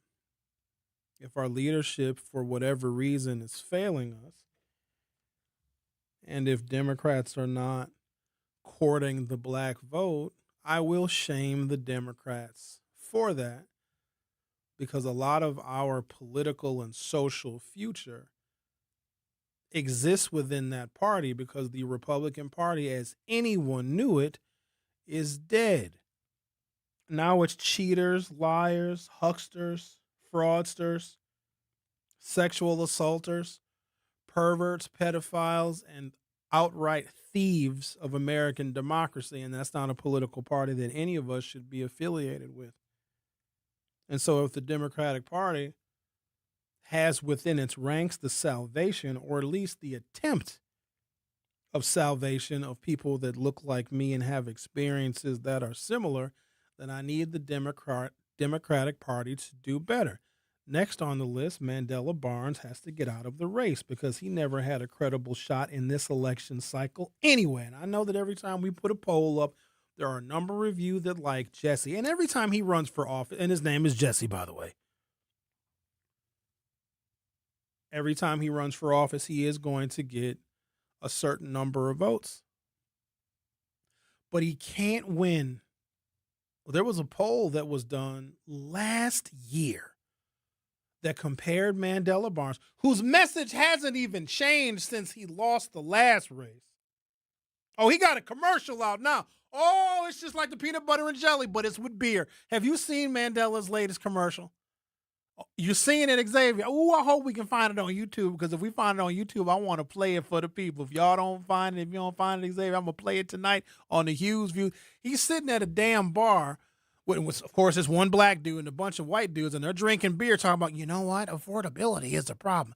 Why are you doing gimmicks, Mandela? He was the lieutenant governor and decided he wanted to quit that position to run for Senate. Lost the Senate race.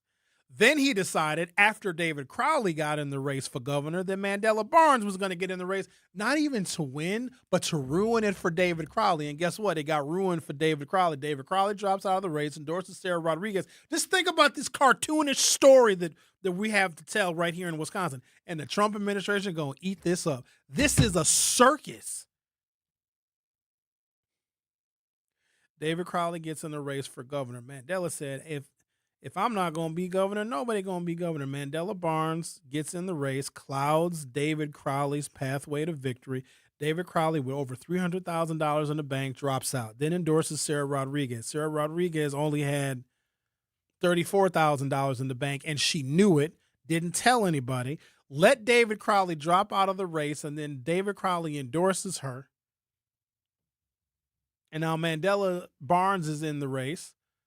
Because quite honestly, the reason Mandela got in the race was because David was in it. Now David ain't in the race no more, but now we got some breaking news saying that Tony Evers now wants David Crowley to reinvigorate his campaign for governor. And if Tony Evers endorses David Crowley, then the entire dynamic of the race changes. Because I'm still Joel Brennan because I don't like the inconsistency.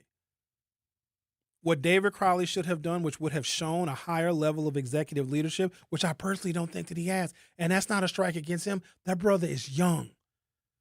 You got to be seasoned. Your frontal lobe needs to be developed for decades before you have the kind of discernment that is necessary to lead a state of 5.8 million people. He endorsed Sarah Rodriguez too quick. I don't know who got to him. I don't know who told him to do it, but he listened to the wrong people. And I have long complained that David Crowley is listening to the wrong people. And here's what's crazy. Let's say he does get back in the race. He's still going to be surrounded by the wrong people. He's still going to be surrounded by the people that told him to drop out of the race in the first place to endorse Sarah Rodriguez. He ain't got time to put together a new team. The team that David Crowley has is a losing team. Now, I'm not over here trying to, bash the man, but also we got to be a little bit more clear thinking in these political days and times, because black people, please don't forget, this current climate that we are in is anti-us. And we can't have a black candidate that's going to listen to white people in an anti-black political and social climate. David Crowley listens to them, endorses a fraudulent woman. Now she ends up dropping out of the race. And now Tony Evers feels like he needs to weigh in. Boy, you know what? I need a vacation. I need to go back to Memphis. I came back from Memphis. I was feeling so good. I was relaxed. I was like, I'm ready to take on the world. Now I just want to fight everybody. This sounds like you need some relief. Yes, I do. I got to get the poison out. Exactly. Oh, the poison coming out this weekend. Oh, yeah? Some hot dates? Man, listen, don't even worry about what I got going on. Skeet, skeet, skeet, skeet. I got the thing for you, too. All right, let's take a break. Let's come back and play Mandela Barnes' latest commercial. And I just want you guys I want you to see it. And if I'm blowing it out of proportion, please tell me. So if you haven't done so already, go to youtube.com or open up your YouTube app. Search 1017 The Truth. And while you're there, search Hughes Views 414. You might as well subscribe to them both. It don't cost you nothing, and it does a hell of a lot of good. Subscribe to both Hughes Views 414 and 1017 The Truth. So when we come back from this brief intermission, we're going to play Mandela Barnes' latest commercial. And he's got a big ad buy because I'm telling you, I saw this commercial 3 times this morning. Now, I get up early now. I got to watch all the news. I got to see what happened overnight. I'm trying to, get a feel for what is happening because that helps me prepare for what I'm going to talk about on my show. I saw Mandela's commercial 3 times in an hour and a half on broadcast TV. And broadcast TV is insanely expensive. So, break, come back. Going to play Mandela's commercial on the YouTube. The Truth with Sherwin Hughes. Will be right back. Don't touch that dial. The Truth with Sherwin Hughes will be right back on 1017 The Truth app, and 1017thetruth.com. And here's Heather with the weather. Well, it's beautiful out there, sunny and 75, Groceries. almost a little chilly in the shade. Now, let's get a read on the inside of your car. It is hot. You've only been parked a short time and it's already 99 degrees in there. Let's not leave children in the back seat while running errands. It only takes a few minutes for their body temperatures to rise, and that could be fatal. Cars get hot, fast, and can be deadly. Never leave a child in a car. A message from NHTSA and the Ad Council. Babes, what are you doing? What? I'm just mowing the lawn. No, it's blazing hot and dry out here. Don't you remember? Smokey Bear says. Avoid using power equipment when it's windy or dry. Where'd you learn this? Oh, it's on SmokeyBear.com with many other wildfire prevention tips. Right. Thanks, honey bear. 'Cause remember, only you can prevent wildfires. Brought to you by the USDA Forest Service, your state forester, and the Ad Council. When a warrior faces adversity, he fights through it. He finds a way. Freedom isn't free. Rolling strong. Belief. Believe you can, and you will. Wheelchairs for Warriors provides mobility solutions to veterans and first responders injured in the line of duty. Join the mission and visit wheelchairsforwarriors.org. Here's the deal. We gotta set ourselves up. See, retirement is the long game. We gotta make moves and make them early. Set up goals. Don't worry about a setback. Just save up and stack up to reach them. Let's put ourselves in the right position. Pre-game to greater things.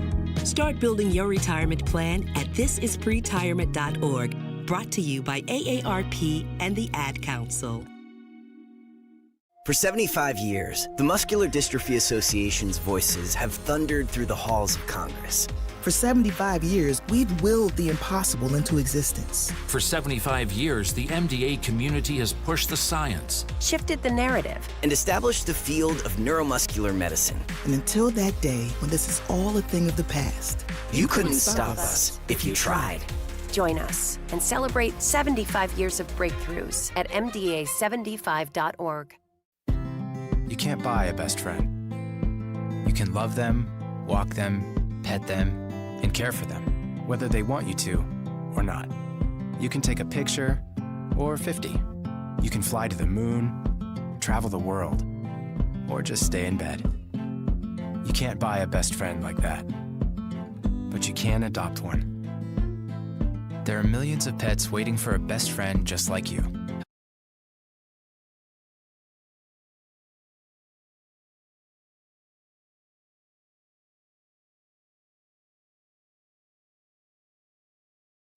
Groceries have damn near doubled. Yeah, I used to see my utility bill. Yeah, we're getting squeezed from all sides, and it seems like nobody's doing anything about it. Trust me, I get it. I grew up paycheck to paycheck. I know exactly what it's like when one bill can throw everything off. We're all tired of Trump and the Washington way, the chaos, the corruption, the billionaires that call all the shots. I'm running for governor to lower costs, to expand Badger care, freeze utility rates, and make government work for working people. Because that's the Wisconsin way.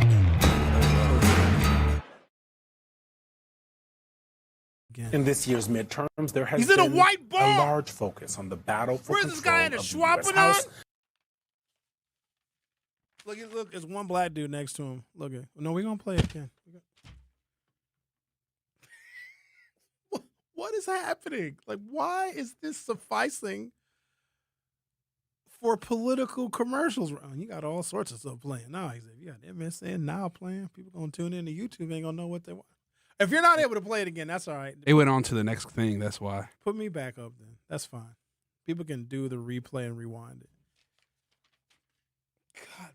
So, will you guys believe me now when I tell you that we are in an anti-black, both social and political climate because Mandela Barnes, who now is the only African-American in the race for governor, films a commercial. Now, they're all actors.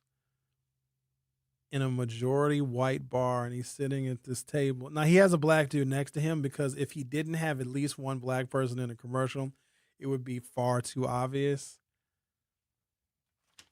That is not an ad that you run in the southeastern Wisconsin media market, which is where the majority of minorities live. That's not an ad that you run if you want African Americans to feel invested in your campaign. He is literally talking over our heads to white people he feels he needs to convince. And I don't know if anyone has told him this, if his strategists have told him this, if internal polling has shown him this. White people are in no mood to vote for an African American executive in the state of Wisconsin. And it's made evident by some of the things that the current slate of Democrats are running on, including ending school choice on day one. You even have Democrats that are running campaigns that want to resegregate the schools and put black children who already can't read back into MPS, where some parents intentionally remove those children from MPS because the outputs are so poor. This is where we're at right now. And then Mandela runs that commercial. Dude, I would have did a better commercial. I would rather see him like a scene where he's walking around at Summerfest and Brady Street Festival, at Locust Street Festival and say, hey, Milwaukee is an incredible place. It's the economic engine of the state. Then you show him like the backdrop of a farm, and we can do so much for Wisconsin if Milwaukee realizes its full potential. And then he's standing in a crowd of very diverse people. Like that would be an ad that could resonate a lot better. He's in some bar in a shooting, Wisconsin. I got to stop crumpling this up because I got to read this, Xavier. Do it again. Hit me again with it. I want to see the Mandela in the bar. Hit it again. We go. Groceries have damn near doubled. Yeah, you should see my utility bill. Yeah, we're getting squeezed from all sides, and it seems like nobody's doing anything about it. Trust me, I get it. I grew up paycheck to paycheck. I know exactly what it's like when one bill can throw everything off. We're all tired of Trump and the Washington way, the chaos, the corruption, the billionaires that call all the shots. I'm running for governor to lower costs, to expand Badger care, freeze utility rates, and make government work for working people. Because that's the Wisconsin way. I think in this year's midterms, there has been. I'm gonna get. Look at the black dude. You see his face? He's like, yeah, they paid me to be here. Joe Brennan for the winning. I'm staying on it. Governor Evers is now talking about weighing in and endorsing David Crowley. Do you know how discombobulated and unorganized we look if David Crowley was in the race, dropped out of the race? And now the governor who feels bad because Tony Evers' lieutenant, think about this. Evers wears some of this. You mean to tell me the lieutenant governor and the governor didn't have conversations for years about what her candidacy would look like? Because the lieutenant governor doesn't have anything else to do. Tony be in his office probably chilling with his shoes off, and lieutenant governor knocks on the door. Hey, Governor Evers, can I come in for a second? Yeah, come on in, sir. Hey, Governor Evers, so, eventually when you decide, that you're not gonna run again, hey, what do you think that I should do? What kind of strategy should I have? Oh, okay, Sarah, here. Do this, and this. Let me tell you something about Tony Evers. Well, some Republicans are ignorant to what Tony Evers has done. You know how much money he dumped in the black community? We have never in our lives seen the kind of money that he gave to black businesses, black chambers of commerce. Ask Kaylin Haywood II. He got sick of Tony Evers coming here, touring downtown, touring Bronzeville, touring all sorts of the black community, giving money to the black chamber, all sorts of money. A lot of COVID money was delivered to the black community. Tony Evers knew that he didn't understand very much about the black community, but he knew to give money to the people and the places and the organizations that were making a real difference. That's what I appreciate about him. And Joel Brennan worked in that same administration. I'm not expecting these white candidates to wear a dashiki and have an afro wig and pretend they know about black people. I would rather they be honest and say, hey, you know what, black community? I don't know all the ins and the outs, but I'm going to appoint people in my administration that do. And if you need resources, they're going to be here for you.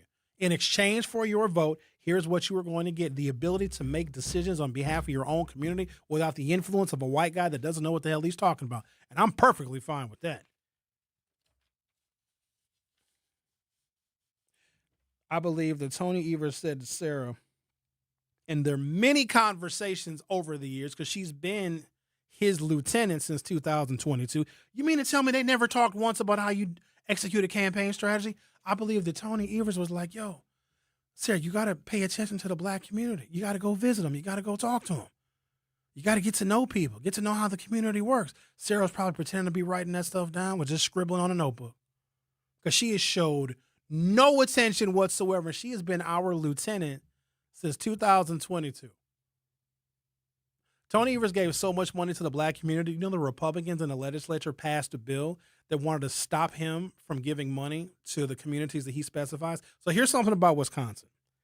When the governor gets federal money, and we got a lot of COVID money, we got a bunch of ARPA dollars. In fact, guess what?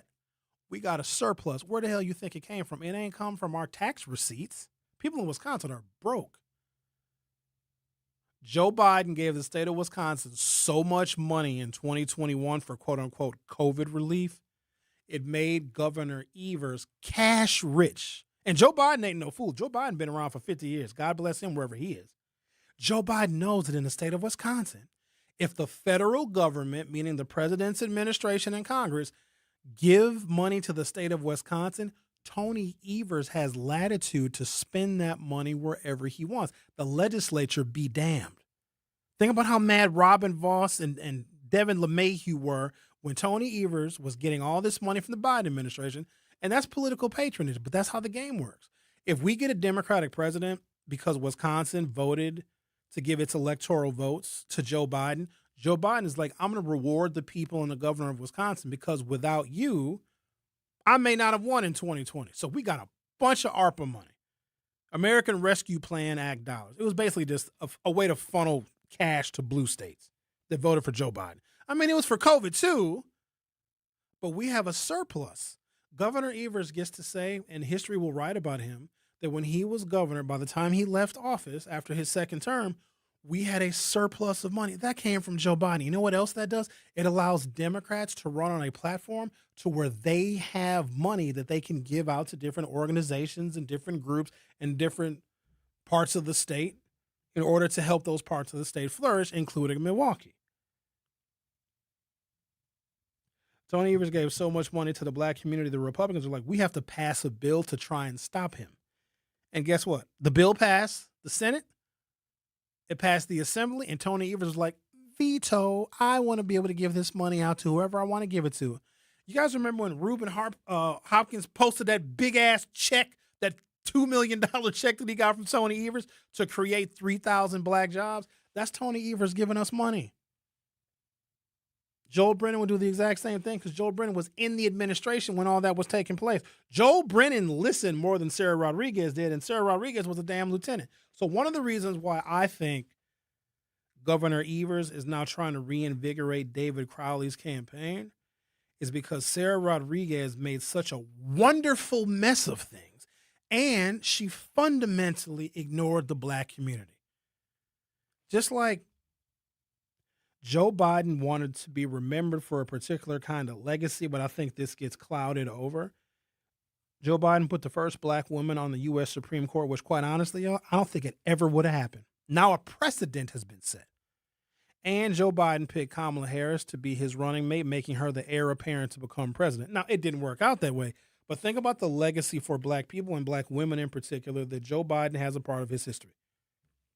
He did something for black women that not even Barack Obama did. I need you to understand that. Tony Evers, by potentially supporting and endorsing David Crowley, if David Crowley even decides to get back in the race, will be another part of Tony Evers' legacy because in primaries, the executive never endorses. You never endorse in a primary because you tip the scales. You know how rare that is? It never happens. An incumbent governor will wait until after the primary, and then you go full bore for whoever the Democratic nominee is. Republican and Democratic governors, they never endorse in a primary, but the fact that Tony Evers wants to do this, mostly because he probably feels bad and he feels guilty that all of the game that he probably relayed to Sarah Rodriguez, she didn't pay any attention to it. And look at her now. She's dropped out of the race, and now she's facing fraud allegations. So we're going to continue to follow these stories. I'd imagine as time goes on, new information is going to break. But I am not comfortable and confident with David Crowley getting back in the race because he was under bad advisement that caused him to drop out and endorse Sarah Rodriguez without even asking any questions about whether she was even a feasible and viable candidate. And the same people that David Crowley was listening to that I believe gave him bad advice, he's still going to be surrounded by the same people. Now, y'all saw the Mandela commercial. I'd rather Mandela make peanut butter sandwiches. It looked more authentic when he was making peanut butter sandwiches. And here, let me be clear. I like a good peanut butter sandwich. And shout out to DJ Brother Z, our famed producer here at 101.7 The Truth. He makes a fine peanut butter and jelly sandwich. In fact, I believe that DJ Brother Z uses the official Mandela recipe. It's a very delicate balance. It's a dance between the ratio of the peanut butter to the jelly to the softness of the bread. The Truth with Sherwin Hughes will be right back. The Truth with Sherwin Hughes returns after this on 101.7 The Truth app, and 1017thetruth.com. Talking about guns with others might not always feel comfortable, but it could save a life. Here's a way to start a conversation. Your family is going over to your neighbor's home for dinner for the first time. How would you ask if there are any unlocked guns in the home? Hey. Hey, we're so excited for tonight. Before we come over, though, may I ask if there are any unlocked guns in your home? Our guns are stored securely, locked in a safe that the kids can't access. Awesome. Learn how to have the conversation at agreetoagree.org. Brought to you by the Ad Council. Wherever there's a need in our communities, there's a United Way. Improving lives so everyone can thrive. Where more people can gain access to health care and nutritious food for their tables. Where more community members can benefit from financial education and get connected to local resources for housing support. And where children are given more chances to reach their full potential. Community is where we find our strength and where we share our hope. United is the way. Visit unitedway.org. Are people around me safe when I vape? Science does not support that belief. Exhaled vape emissions linger in the air, affecting indoor air quality and bystanders in the same space through secondhand exposure. Vaping emissions can also accumulate on clothes, hair, dust, and furniture, leading to exposure risks to bystanders of all ages. And vaping around a pregnant person can lead to serious health impacts on fetal and childhood development. Enough with the puff. Learn more at ul.org/vaping. My mom has decided to learn to paint, and she's good. My dad's now into creative cuisine, and I've already put on 6 pounds. Learning new things comes with age. My mom, she started forgetting my name and what we're talking about. Forgetting well-known things doesn't. Memory loss may be a sign of Alzheimer's disease. Early detection gives you and your loved one time to plan for the future. Learn the warning signs of Alzheimer's at 10signs.org. Brought to you by the Alzheimer's Association and the Ad Council. The possibility of lung cancer can be pretty scary, especially if you're one of approximately 8 million current or former smokers at high risk. That's why SaveByTheScan.org wants you to know that now there's a breakthrough low-dose CT scan that can detect lung cancer early, and it only takes 60 seconds. You stop smoking, now start screening. For an easy quiz to see if you're eligible, visit SaveByTheScan.org. It could save your life. SaveByTheScan.org is brought to you by the American Lung Association's Lung Force Initiative and the Ad Council. You are listening to The Truth with Sherwin Hughes on 1017 The Truth, The Truth app, and 1017thetruth.com.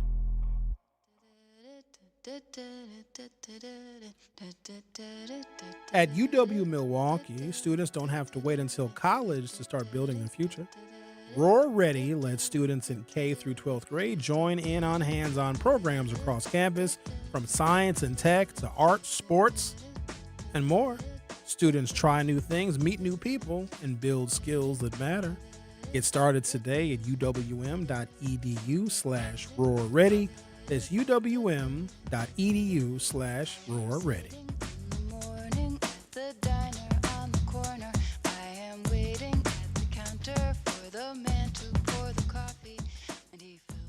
The number of text messages that I have received since I woke up. So I charge my phone overnight, obviously, and I have to read messages and emails that may have come in overnight. And of course, I scan the news websites. I've received so many damn text messages. I went through a full battery before I came into the studio with my battery on 3%. It's just a lot going on. A lot of hot topics going on. Sarah Rodriguez dropped out of the race after she went back and forth about her campaign finance reports.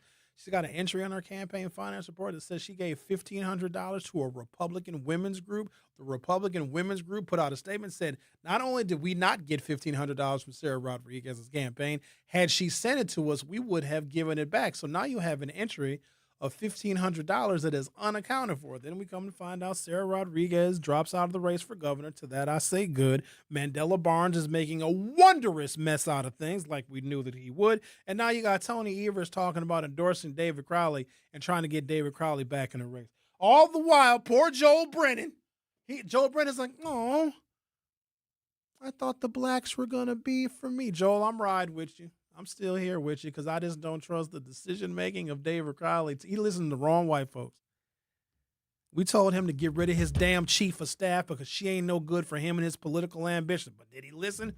Nope. And I'm only going to tell somebody one time. Don't even ask me if you ain't going to listen. Because we can't have him get elected governor and be a bad governor. That is worse than him running and losing. You understand that? He's a great guy, but he doesn't have that killer instinct. He doesn't. I need a black elected official that gets elected in an anti-black political and social climate, which the chips are against him just because of the climate that we are in, because none of the Democratic candidates have even attempted to engage the black community. And you would think that Francesca Hahn would be in all sorts of barbershops because she would be welcome to do so, but I don't think that she needs the black vote. Or she's using the same excuse while Crowley was in the race, like, well, we're not going to go into Milwaukee because David Crowley is going to get the Milwaukee black voter. But it's crazy. They'll send the Party for Socialism and Liberation into the black community, won't they? I would need a black candidate, and then ultimately, if he wins, which there's no evidence he will, because dude is still going to be at 5%. It's not like if he gets back in a race, he's going to be at 80%. And also the fact that he dropped out and suspended his campaign, it's a whole bunch of stuff. Like, he's going to need like a couple of weeks to get everything all reinvigorated and then come out and say, hey, everybody, sorry about that. I was just kidding. Yeah, I dropped out and I endorsed the fraudster woman, lieutenant governor. I didn't mean it, though. I'm back now. You can really believe this version of me. I would need somebody like David to be able to walk into a Republican's office and like kick over their desk and pound his fist on that Republican legislator's desk and say, here, you going to vote for you. And like grab him by his shirt and shake him up a little bit. David ain't going to do that. This is not the time for a black candidate and then potentially a black executive to play nice. These are Trumpers we're dealing with. They're like, they're not even like real humans. They're like amphibians. They're like I don't know. They're like not real people. You know, like their bodies have been taken over by. You ever seen The Exorcist? Classic horror film, 1973. I think maybe Stanley Kubrick. Is he the director of The Exorcist? No, not. Is it Scorsese? Masterpiece horror film. Linda Blair got taken over by the devil. That's what Trumpism has done, and we can't have somebody that. Joel Brennan will walk into a white Republican's office. You know, white people, when they get mad at each other, well, what do you got to freaking do, dude? Like, come on, bring it on, man. Bring it on. You know, white dudes, when they get mad at each other, you freaking white trash is what you are, dude. That's what I want. David Crowley ain't going to go into a Republican's office and call them out of their name like that. The director of The Exorcist was William Friedkin. Oh, I guess I was wrong about that. Okay. I think you're thinking of the invasion of the body snatchers for the MAGA. Their bodies have been snatched. 100% they have been. Tom Tiffany can't beat Joel Brenner. David Crowley would be a lovely symbolic candidate, but you guys know that white people are not. They're not going to vote for him. We got to stop falling for the mess. Otherwise, we're just like David Crowley, believing what these white folks tell us. I'm going to take a break. Come back for hour 3. We're going to be much more pleasant. The Truth with Sherwin Hughes will be back shortly. Don't touch that dial. The Truth with Sherwin Hughes will be right back on 1017 The Truth, The Truth app, and 1017thetruth.com. We asked parents who adopted teens to share their journey. When I met both of them, it was like my missing pieces were found. Like it was just like an instant, these are my kids. If you're considering adopting a teen, just do it. Kids need families. I don't care the age, everybody deserves a family. Learn about adopting a teen from foster care. Visit adoptuskids.org to learn more. A message brought to you by Adopt US Kids, the U.S. Department of Health and Human Services, and the Ad Council. Not completing high school is more of a social thing than it was an academic thing. Even though all these years have passed, I still had that longing to have my diploma. At age 30, Carissa finished her high school diploma. If you're even considering getting your high school diploma, you can do it. No one gets a diploma alone. If you're thinking of finishing your high school diploma, you have help. Find free adult education classes near you at finishyourdiploma.org. That's finishyourdiploma.org. Brought to you by the Dollar General Literacy Foundation and the Ad Council. Hear that? That's the sound of your life. Perfectly imperfect. Beating in rhythm to the world you've created.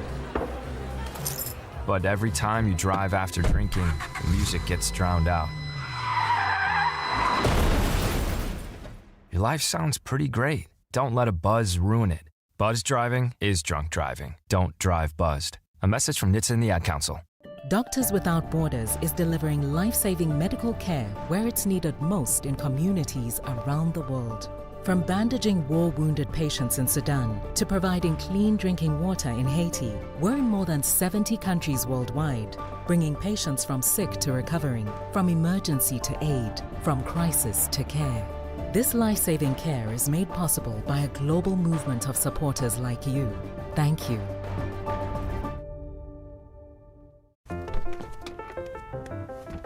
Mommy, can I sit in the front seat just this one time? Please, please, please. No, not yet. But why? Because I love you, and you're just not ready yet. Now, get in the back so I can get you in your car seat, please. Putting your kids in the right seat for their age and size is an act of love. Check that your kids are in the right seat at nhtsa.gov/the right seat. Love protects. A message from NHTSA and the Ad Council. In sitcoms, when someone has a problem, they just blurt it out and move on. Well, I lost my job and my parakeet is missing. How was your day? But the real world is different. Managing life's challenges can be overwhelming. So, what do? We get support. The Huntsman Mental Health Institute and the Ad Council have mental health resources available for you at loveyourmindtoday.org. That's loveyourmindtoday.org. See how much further you can go when you take care of your mental health. Milwaukee Black Talk lives here on 101.7 FM and 1510 AM, W269DL Milwaukee, and WGKB Waukesha. You are listening to The Truth with Sherwin Hughes on 101.7 The Truth app, and 1017thetruth.com.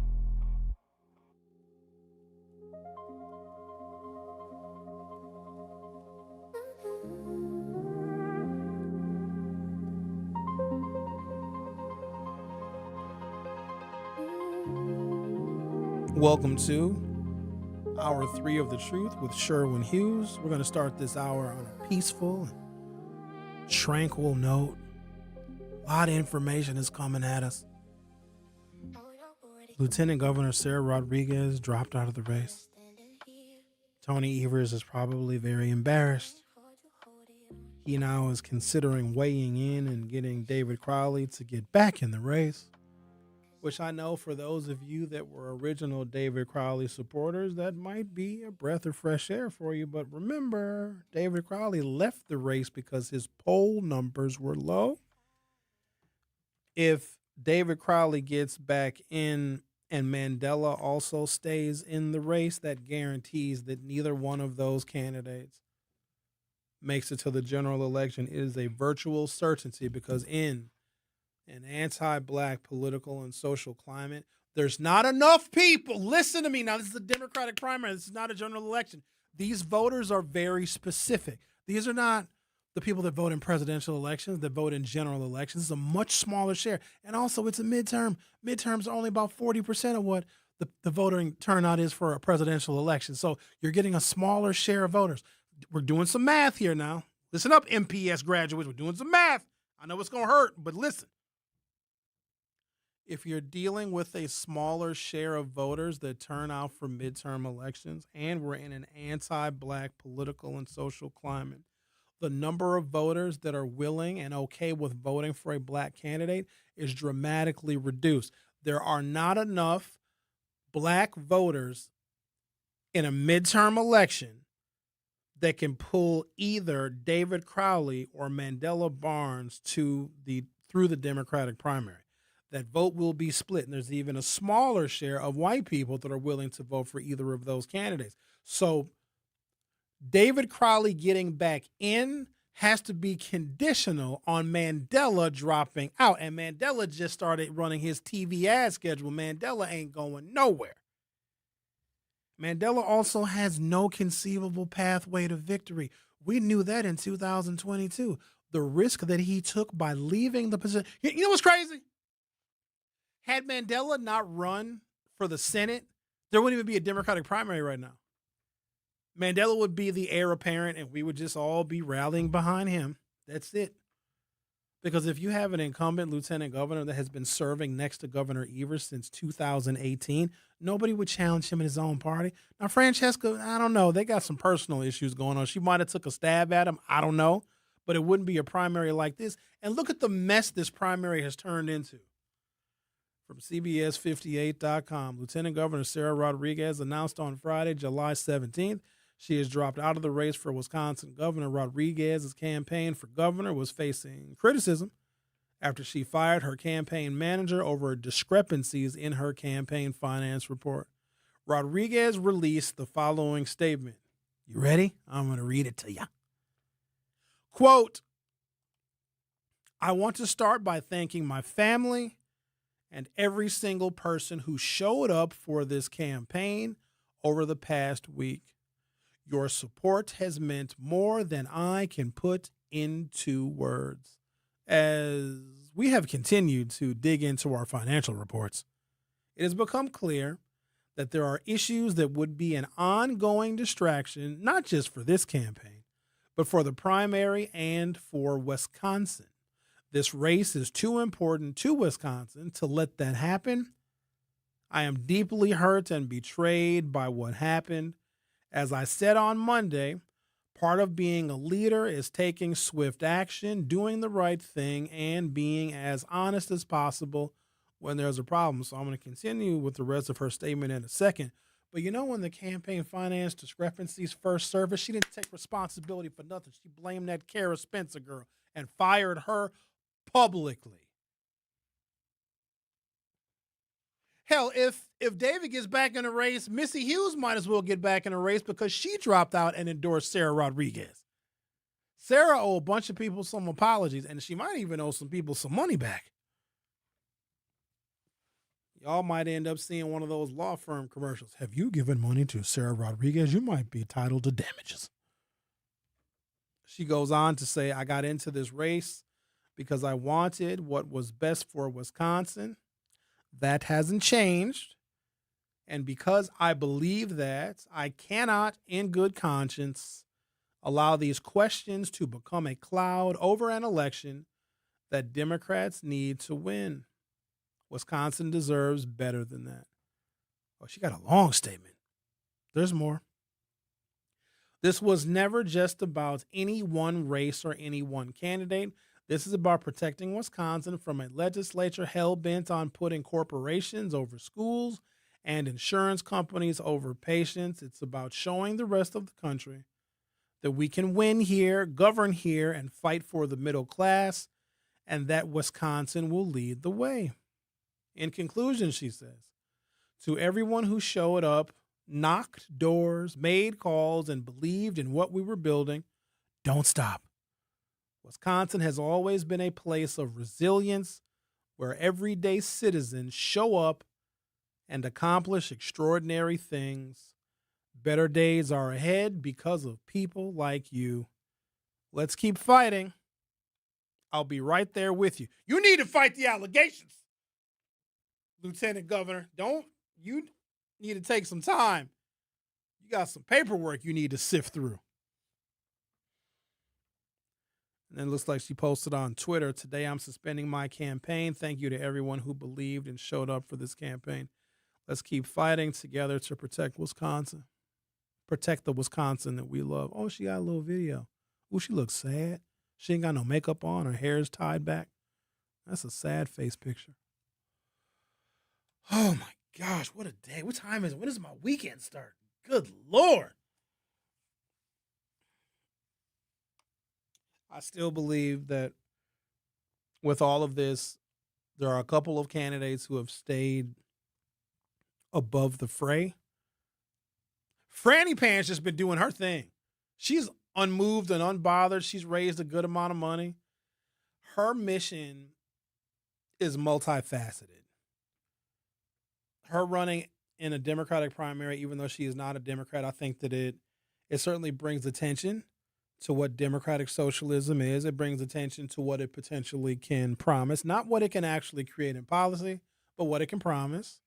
And also raises the attention for other democratic socialists, not just here in Wisconsin, but around the country.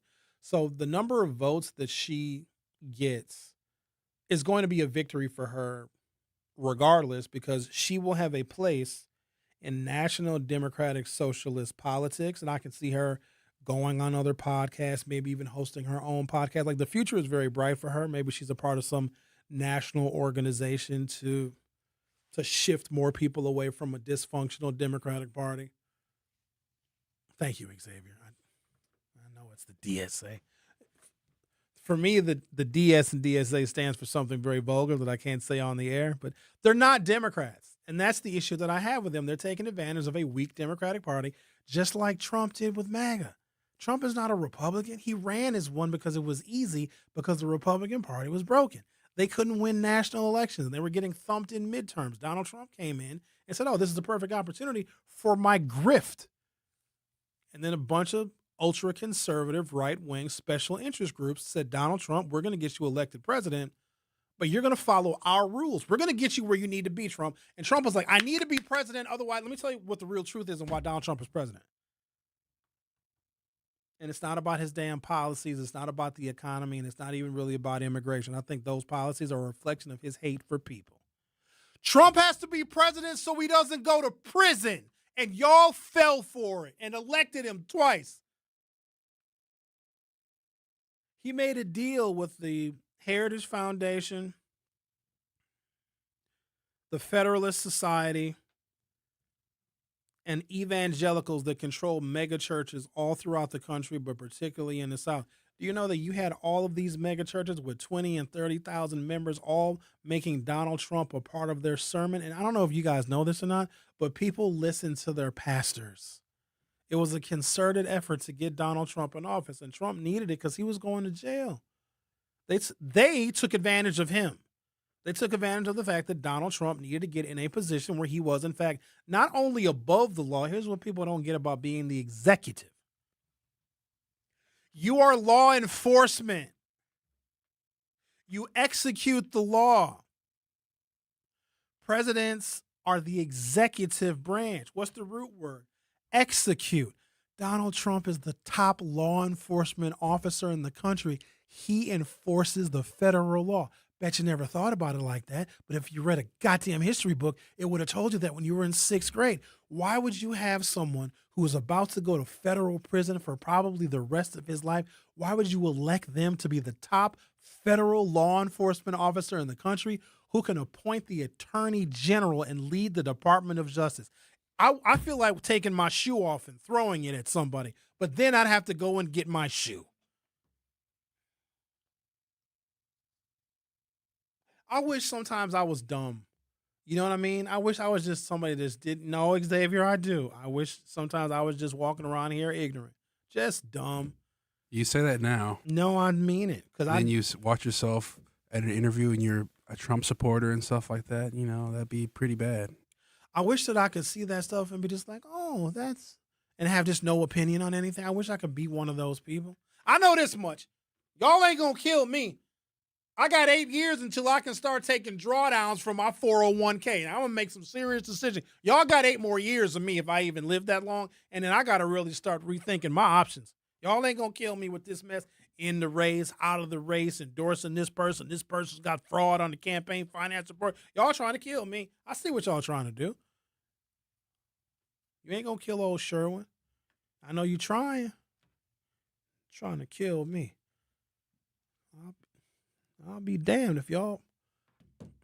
This is probably where I'm going to die, actually. I'll probably just keel over one day with a whole bunch of crumpled up papers around me. Good Lord. Not if Zach's there to save you.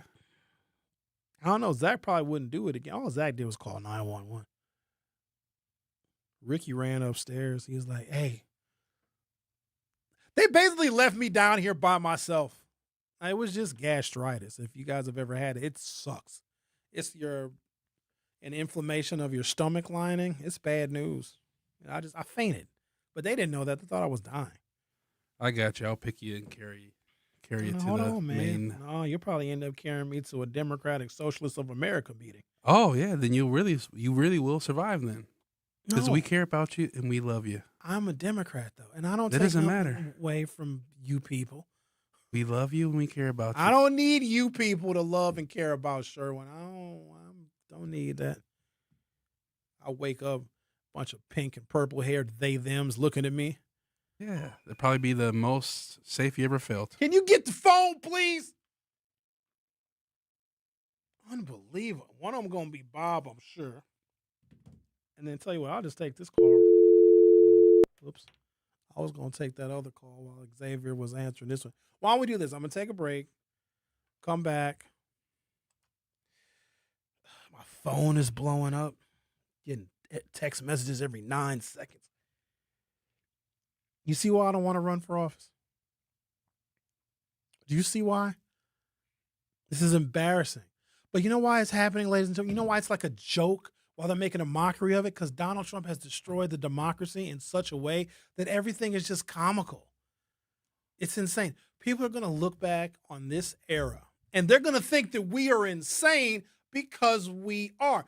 20 and 30 years from now, when all of the details of how bad it really is become evident, they're going to look at us like, how did you all let this happen?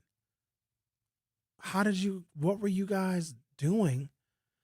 And then somebody's going to be like, well, we elected Trump because, we didn't want him to go to jail. So we elected. Yeah, but you had a qualified black woman that would have kept the country afloat. Yeah, but there was just something about her that we didn't like. Yeah, but Joe Biden was a part of the Obama administration that had the best economy that America had ever seen. No, we know, but, Kamala just, I don't know. There was something about her that we didn't like. You're listening to The Truth with Sherwin Terrell Hughes. That's my middle name. I was born in 1975, and nobody told me it would be like this. In 8 short years, I'll be able to start taking drawdowns from my retirement account. I'm actually looking forward to it. I think I might join AARP because there's a lot of benefits. I had AARP in studio last week. I had a lady. Was this week or last week? I've done so many damn interviews. Last week. Last week, yep. So I might join AARP. At some point, I want to try and get both Zech and Mandela Barnes' peanut butter and jelly sandwich recipe, and I want to have a competition. I want to rate their sandwiches 1 through 10. And I'm just going to live a really happy life. You know what I'm saying? A happy life where I'm stress-free and relaxed. And every now and again, it don't got to be every day, I get the poison out. And everything is going to be all sunshine and butterflies. The Truth with Sherwin Hughes. We'll be right back. The Truth with Sherwin Hughes returns after this on 1017 The Truth app, and 1017thetruth.com. I walk on the shoulders of giants who have come before me. I am ASAP and Maya Angelou. I am Marva Collins and Frederick Douglass. From A to Z, I celebrate, emulate, and commemorate their example. This is part of the Declaration of Excellence Milwaukee College Prep Scholars recite, not just during Black History Month, but each and every morning, because our students don't just honor history, they're determined to shape it. Enroll your scholar at MilwaukeeCollegePrep.com. Are you looking for a place to shop that offers a fair market price? Or how about a place that is clean with a friendly atmosphere, has been recently remodeled? You need to visit Century Food Store on 92nd and Lisbon Avenue. They offer a wide variety of grocery items, meats, and fresh vegetables at a fair market price. And don't forget the hot food section, which offers soul food, Indian, and Mexican foods. So what you waiting for? You can also order groceries through DoorDash, Uber Eats, and Instacart, or stop by Century Foods at 92nd and Lisbon Avenue today. For 250 years, our armed forces have bravely served America. Wounded Warrior Project honors that legacy by supporting post-9/11 service members and veterans like Anthony, a Marine who was injured by a roadside bomb in Afghanistan. They carried me through my injuries, not just my physical, but my mental. And seeing other vets doing the same thing helped me tell myself, hey, you can do this. Join us in honoring warriors at woundedwarriorproject.org/America. In the United States, a vehicle is stolen every 31 seconds, about as long as this message. Luckily, you can take a few easy steps to protect your car in the same amount of time. Remove your valuables, roll up your windows, don't leave your car running unattended, lock your doors, and take your keys or fob. If you have information about a crime, call the police. If you suspect insurance fraud, also call 800-TEL-NICB. A public service message from the National Insurance Crime Bureau. I always had to be so good, no one could ignore me. Carve my path with data and drive. But some people only see who I am on paper. The paper ceiling, the limitations from degree screens to stereotypes that are holding back over 70 million stars. Workers skilled through alternative routes rather than a bachelor's degree. It's time for skills to speak for themselves. Find resources for breaking through barriers at tearthepaperceiling.org. Brought to you by Opportunity at Work and the Ad Council. I'm Chris Jakimick. I served in the United States Air Force and I deployed 3 times. So in 2017, I was serving as an Air Force First Sergeant. Our motto in that role is my job is people, everyone is my business. But unfortunately in that year, I would lose my own brother, Lance Corporal Adam Jakimick, to suicide. The majority of veteran suicides are from guns. I store my weapons securely, not only for myself, but for my family. Store all your guns securely. Help stop suicide. My service never stops. Brought to you by End Family Fire and the Ad Council. This is The Truth with Sherwin Hughes on 1017 The Truth app, and 1017thetruth.com.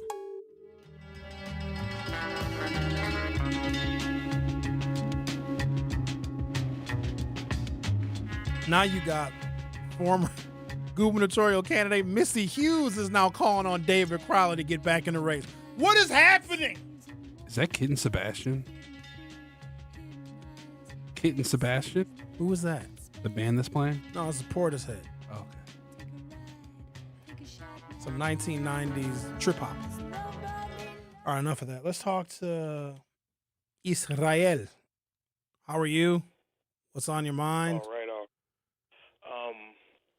I don't know why Crowley initially dropped out of the race. Maybe he was discouraged with, some of the stuff that went on, or maybe the people who, and maybe, he probably shouldn't have faltered. It's tough, when it's not a landslide victory like it needs to be. But, maybe it's not a bad idea to keep pushing. I'm trying. Everybody needs to try. But I have a few questions, though, because you remember Labor Fest here in Milwaukee? When Biden was president, when Biden came to Milwaukee for Labor Fest? They still do Labor Fest every Labor Day at the Summerfest grounds. It's still going on. Yeah, but do you remember when Biden came to Labor Fest and Tony Evers didn't want to share the stage with him? No. Okay, it was I think maybe 3 or 4 years before the RNC, and I remember some writing on the wall or something. And, that would have been a good time for him to drop out because I was kind of concerned about Biden's age and his cognitive, abilities. And, so some things I didn't, because, I know Trump is a controversial talking point and topic and everything, but I was listening to what he said, and he kind of showed some class while maintaining, his own kind of, accountability and his own agenda. Not too many shifting the blame or pointing the finger at anybody, but we got this issue with immigration right now. And do you remember when Biden, imported a bunch of people from south of the border here? No. Something about dropping on charter planes. No. You don't recall hearing anything about that? You think that Joe Biden chartered a bunch of people from south of the border to just come into here? America? Yes. Okay. They were busing people and flying people in at night and stuff. You don't remember that?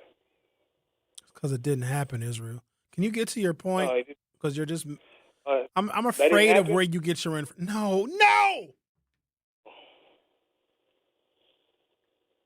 You all right? Else? Yeah. Well, he said something else because he also said last night, there was a bunch of foreign voters who voted in this.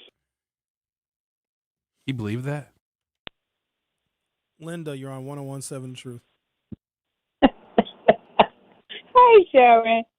Oh, Lordy Jesus.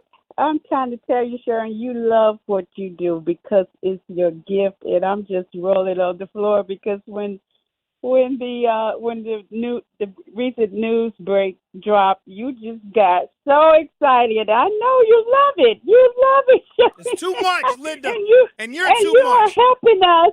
And you are helping us ride the wave, Sherwin, because you are informing us and keeping us, calm but triggered at times too. I mean, really, it's very, man, I'm telling you, Professor Unc, Sherwin, Terrell, Hughes, Silver, Linda, Fox, you can't Lady, call me Unc. You're old enough to be my mom. You can't call me Unc. That's for the children.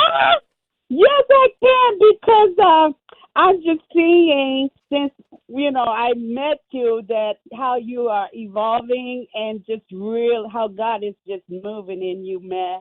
I'm trying to tell you, this is coming from wisdom and my gift of as an educator. But, yeah, I could just see how you're evolving. And I meant to touch on when you went to church. I was like, what? I'm like, yes, honey, God is stirring up in you. Hold on, Linda. When did I go to church? You said when you went to Memphis, you went somewhere and you was feeling it and stuff. I was like, did you go to I church? gave grace before we ate. I didn't go to church. Big difference. You got some glory in there, is what I'm saying. So moving on, I'm a godly man. God damn it. Yes, and I love you. I love that mind. I love your masculine. I would feel totally safe with you, Sherwin. You know that. Relax. I sat on your thigh a couple of times, and it's been there. And I wouldn't do that with every man. Linda, trust that. But keep it in your pants. I am. It's adult. It's an adult show. But Sherwin, I want to move on now. Listen. Celibacy is abstinence. It's the new cool. Celibacy is for clergymen. But let me say, man, I was watching this black female doctor last night. There's a new STD on the horizon. Can we keep this about politics? You turning this show into the Al special. Don't nobody want to hear about that. Well, it's after 11, though. It's after 11, and you're about to close. It's still, Linda, this is still morning. It's important. It's PM7. Linda, nobody wants to hear medical advice from you. Please spare us. I don't want to hear from you. I don't want to hear from RFK. We got a bunch of political going on right now, and you're talking about a new humping disease. Tell you what, nobody hump anybody. And, Linda, you said that you ain't been humped in a couple of years, which I don't believe, so you ain't got nothing to worry about. I'm telling you, it's the healthiest way to go. You keep that clam tied up. You keep it tucked away. It's very healthy, tight, and smooth, and Linda, nobody wants to hear about your tight clam. It's not ran through, Sherwin. It's ready. But Linda, I'm just saying. Stop it. You got like 3 kids. Somebody been fishing in that clam. Sorry. Back to politics. Back to politics. Man, I don't understand why Evers did not support Brennan. There's something oversight we need to check now because governors don't support in a primary, Linda. They never do because that tips the scales and it makes it unfair for the other candidates. And it makes it unfair for the voters because they are much more likely to take the advice of the incumbent governor. It's just a matter of being fair. They don't want to cheat the system and tip the scales.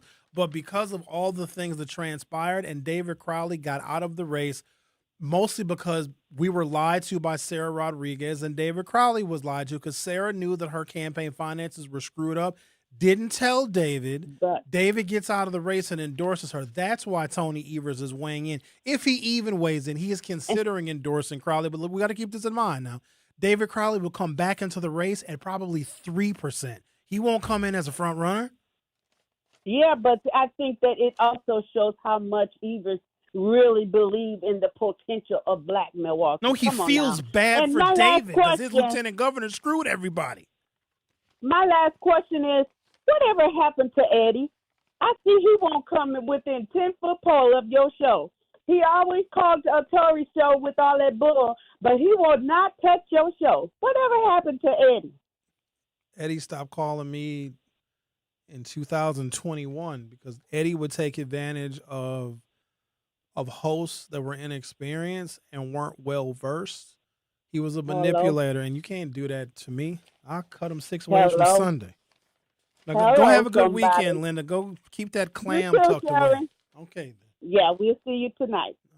Hold on those Hughes views. Now you ain't coming to my house. See, when she says that, she got half the city thinking me and her is humping.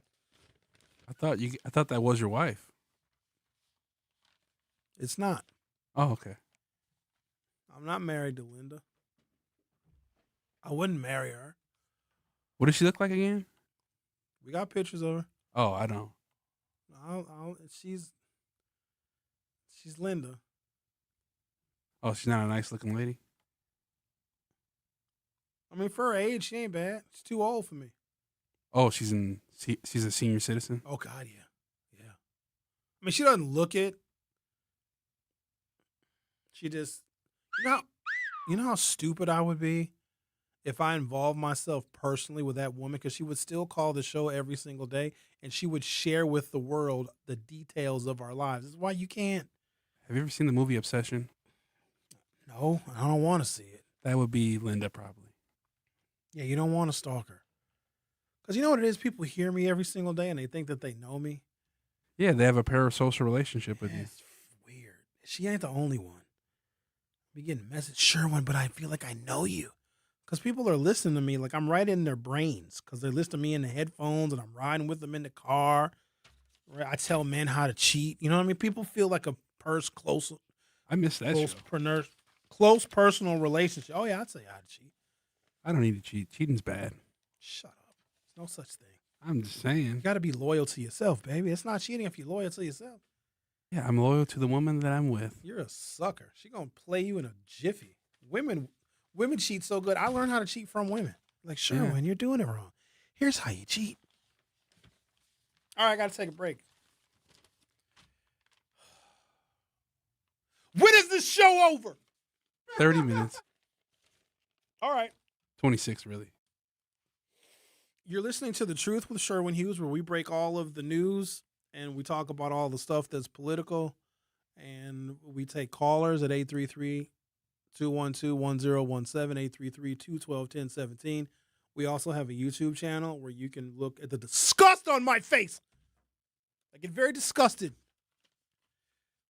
YouTube.com, or open up your YouTube app from your smartphone or other mobile device. Search 1017 The Truth. Hit subscribe. And while you're there, you also can subscribe to my personal YouTube channel where I do evening broadcasts live at 7 p.m.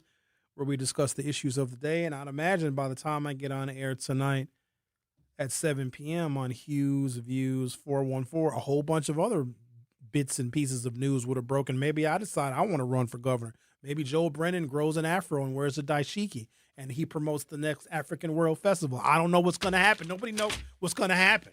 Maybe Francesca Hong reveals that she's pregnant with somebody's baby. Hey, she's real laid back with it. Hey, I just want to let everybody know that I've been campaigning so hard that I'm now pregnant.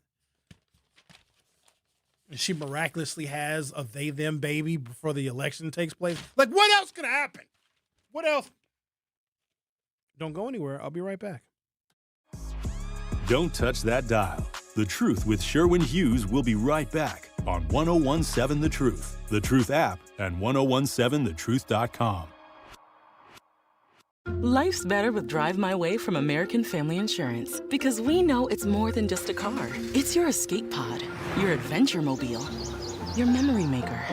And we help protect the dreams that drive you. Personalize what you pay for auto insurance and you could save between 10 and 35%. American Family Insurance. Get a quote and find an agent at amfam.com. Products, pricing, and availability vary based on the way you purchase insurance and by state. Unsafe driving behaviors may increase your rate. American Family Mutual Insurance Company, SI, and its operating companies, 6000 American Parkway, Madison, Wisconsin. Our children deserve a real chance to make it in life, and a good education is a passport to opportunity. At City Ford Collective, we're working to make sure there's a great Milwaukee school for every Milwaukee family, because more good options lead to better outcomes. And who doesn't want that? Together, we can give every child the foundation they need to thrive, and a stronger future for kids means a stronger future for Milwaukee. To learn more about our mission, visit us at cityfordcollective.org.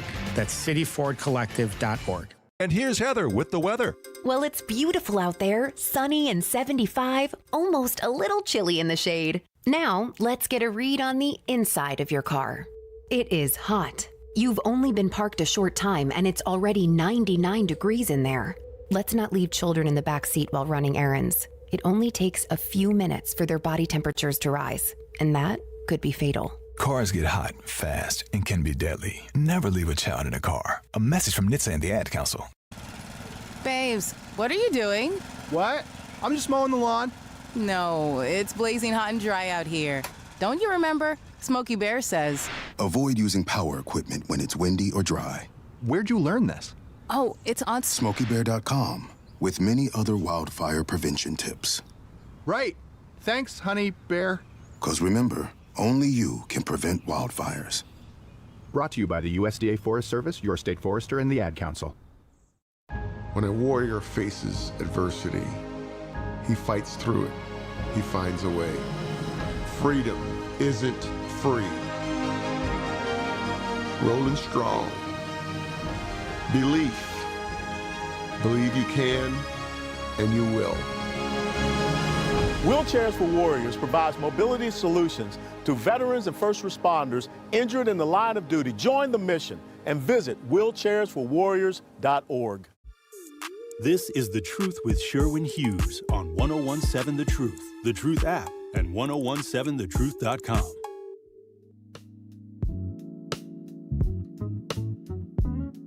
Get ready. The 1017 The Truth Family Fest is back.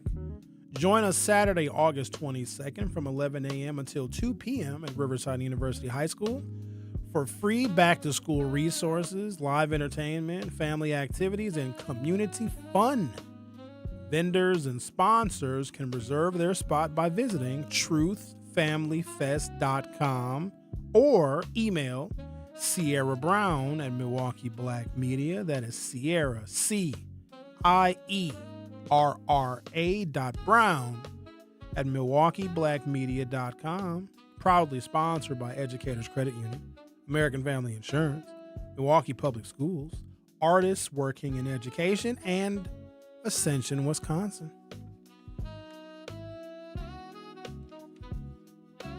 Looking to discover and support local businesses in our community?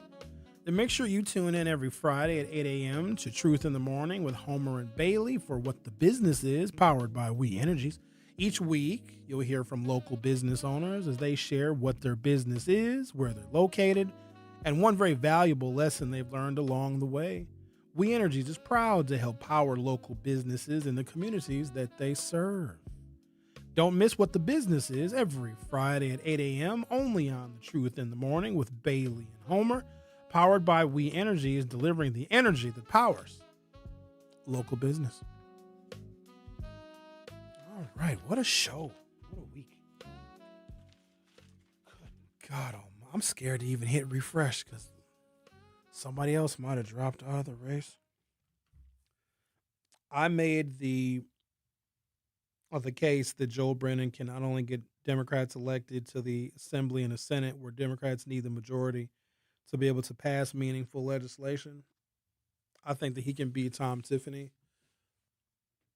I personally don't believe it's why David Crowley has polled so low, and if he gets back in the race, and maybe he should get back in the race, that's not going to improve his polling numbers because it showed a level of inconsistency and at the very least a lack of executive decision-making because he dropped out of the race and endorsed Sarah Rodriguez that exact same day. Now, Sarah Rodriguez fooled him, but you have to get ready to be fooled in politics. Everybody's going to lie to David if he gets elected governor. His own staff is going to lie to him. Other Democrats are going to lie to him. Republicans are going to lie to him. You cannot believe these people. He should have acted on his own devices, and maybe he dropped out on his own. But his endorsement of Sarah Rodriguez was just mindless. He did it too quickly. Imagine had David waited 48 hours or 72 hours and all of these revelations became public about her campaign.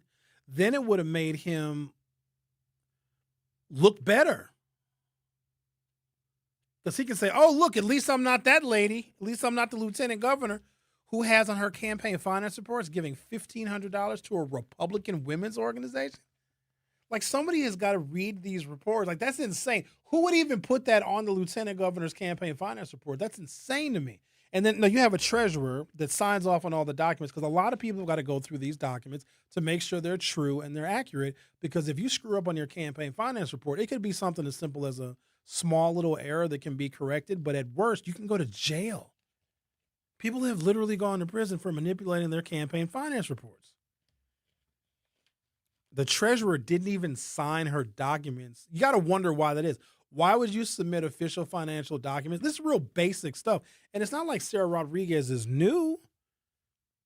She's been a lieutenant governor since 2022. And prior to that, she served in the legislature. So doing campaign finance reports has been a part of her service to the public for at minimum the last 6, if not 8 years. And it embarrasses Democrats at a time where they can't afford to be embarrassed, because in an anti-Trump climate, Democrats have a little bit of wind at their back. But it also seems like they can make a wonderful mess of things as well. And then I have to wonder, how does this bode well for the constituencies that rely on the Democrats in Wisconsin and even nationally to create policy that can make people's lives better and easier and more affordable and less stressful? The Democratic Party has got to shoulder that entire burden. But they also are taking something out of the Trump playbook, which is troubling for me. But we have to learn how to adapt. And if we are in an anti-Black political and social climate, which we are, and I know that because of all the excitement and all of the ups and the downs, David Crowley getting back in the race doesn't change the political climate, where even Democrats, including David Crowley, aren't even mentioning a referendum that's going to appear on the November ballot that is going to change the course and trajectory of Black progress in the state of Wisconsin forever. That's a problem that I have. We played Mandela Barnes' commercial on the show because I wanted y'all to see it. He's not even mentioning the anti-Black political and social climate. He's not mentioning the minority scholarship that a liberal state Supreme Court just overturned. He's not mentioning this damn referendum. And the reason why they're not mentioning the referendum, ladies and gentlemen, is because it's going to pass and they're going to change the Constitution to make sure that minorities get no additional opportunities in the state of Wisconsin permanently and forever. And because they're not talking about their referendum, they are admitting defeat.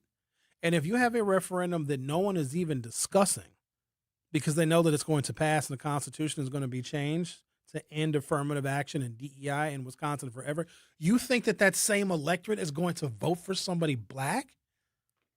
Of course they won't. David Crowley is more powerful staying out of the race and being the best county executive he possibly could be, and not further sullying his political reputation. Oh my God, I'm losing my words. I hope that's not Alzheimer's creeping in. No. Alzheimer's. There it is. I do sometimes feel like I'm going insane.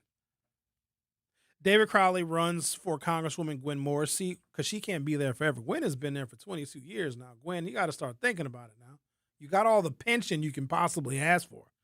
She's got a state pension from when she was in the state legislature. She's got a federal pension. When Gwen retires, whenever that is, Cavalier Johnson will run. David will run. A whole bunch of people will run. Because that's probably a better job than being governor, because then you're just a federal legislator. And you get to go fight battles in Washington, D.C.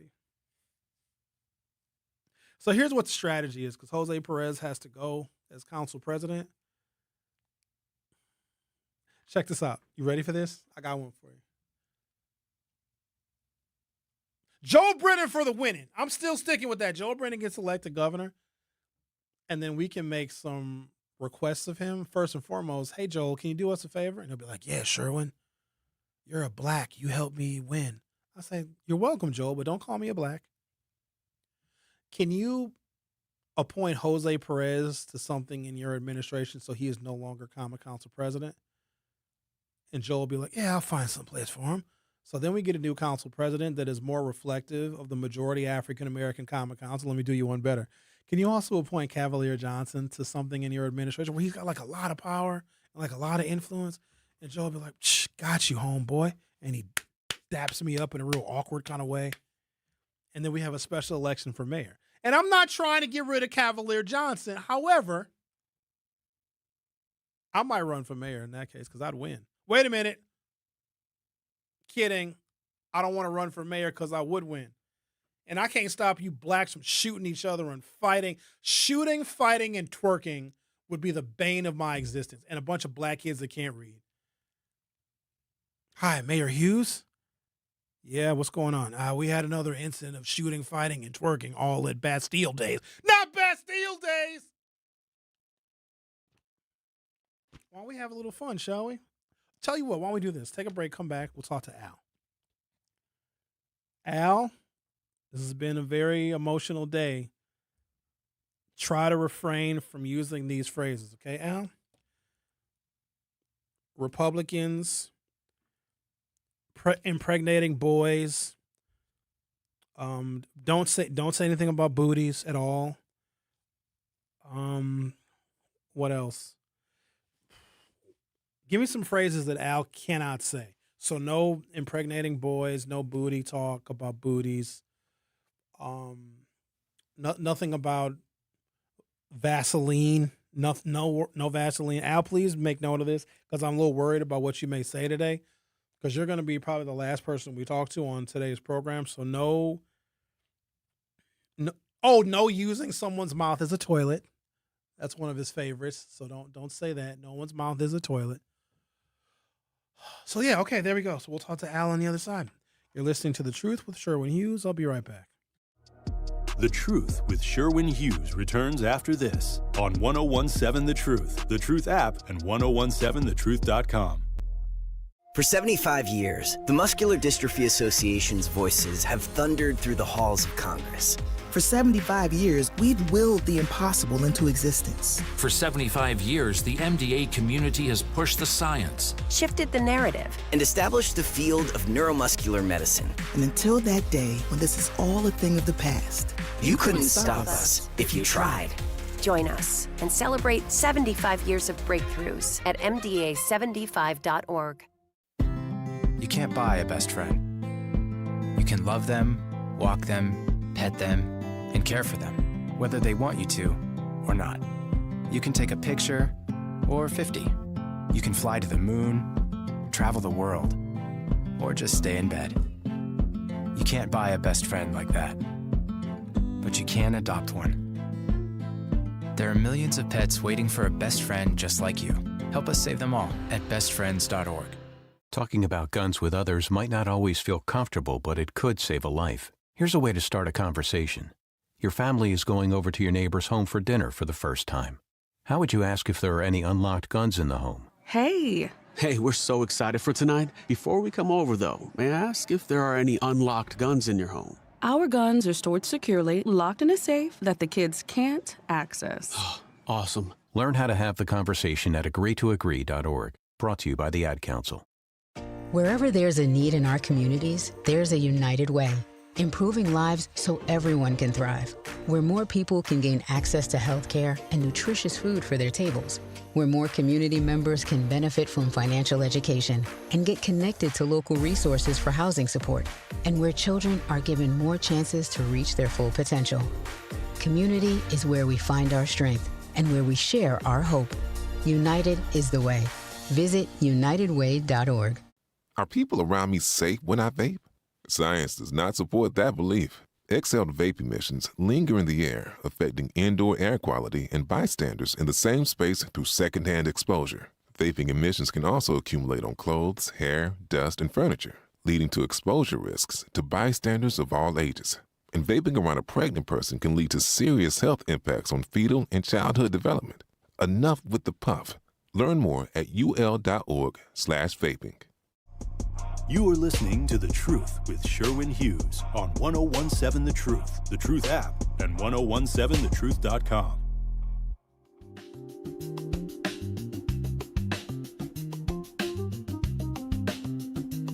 American Family Insurance is a proud sponsor of The Truth.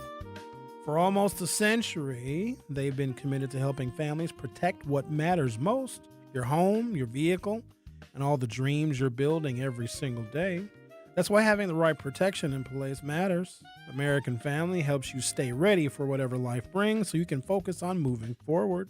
Insure carefully, dream fearlessly with American Family Insurance. Get a quote or find an agent at amfam.com. American Family Insurance Company, SI and its operating company, 6000 American Parkway, Madison, Wisconsin. Al, don't talk about someone's mouth being a toilet, please. Thank you. Good morning. Happy Friday. Fun Day Friday. I only speak what I see in media, and I don't believe in fabrication of anything. Because when you fabricate, it goes against your integrity and your character, and you don't want to give them the gun and bullets to that. When you speak your truth and you can back up your truth, it can never be argued. Number two, in life, you never tap out of anything. When you tap out, it shows that you are unsure of your confidence. And if somebody else says, give them another chance, why would I give them a chance? And they tapped out. You was unsure of yourself, so I have no reason to put my faith or my motivation in you. You tapped out. Number three, rejection is real. If you are told no, you are snubbed no, they didn't let it be known, I'm not effing with you, why try it? It's like a junkie that's trying to get clean. They keep doing dope, they keep walking the street at 3, 4 o'clock in the morning sweating like a pig in aluminum foil, and they tell you they're not a junkie, it's a junkie. So for Mandela Barnes, he can keep on trying, but the rejection has already been verified. And whoever runs for the governor needs to push the envelope. Everybody else push the envelope. But Milwaukee is a place where change can come, and if they can push the envelope and ask for some things that no other governor will ask for, now you are laying the foundation and you're building a house that cannot be shook. So I want to say that. I want all of you to have a wonderful day, a safe day, and if you ever run for governor or mayor, Mr. Hughes, only thing you gotta tell these people, try me if you want to. You're gonna be sitting on the toilet backwards, and I'm gonna be slapping these fines on you like syphilis, because they're gonna keep reoccurring. I'm not gonna play with you. I'm not gonna use poverty as an excuse. I don't care what you went through. You're not going to come to me like you're stupid, because if I told you jump off the bridge, you'll tell me hell no. And you slap them fines and them tickets on them, all this will change. Have yourself a great weekend. Bye-bye. Bye. See you later then. So Al would be my campaign manager. He'd have to. There's no other way I would even consider running unless he was my spokesperson and he was my speech writer. So that's how that would go. In fact, I would rather Al run because he's very no nonsense, and I think he could do one law, one rule, one standard. Yep. Any other Al hotkeys? I kill him dead. I kill him dead if it hurts. Yeah. Yam yam tam tam pam pam jam jam. That's a classic right there. Xavier, you taking notes on where those are? They all up in their booty hole. Were you able to capture Alan's laugh? Is that someplace where it's playable right now? Not currently, but I do have it in the queue. Here, I'll find it. Do we know when he called? He called early, didn't he? He called in the 9s. When did he call? I know he called. I gotta hear it. We have a new hotkey, ladies and gentlemen. I'm just trying to figure out when he called. When did Allen call? It was in the first hour, right? You do have it? Because I'll find it. I might. I consider it. I don't know if I would. Seems kind of feminine, but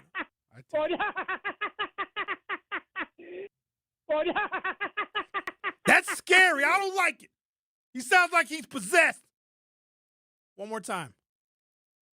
That's enough. That's a cackle.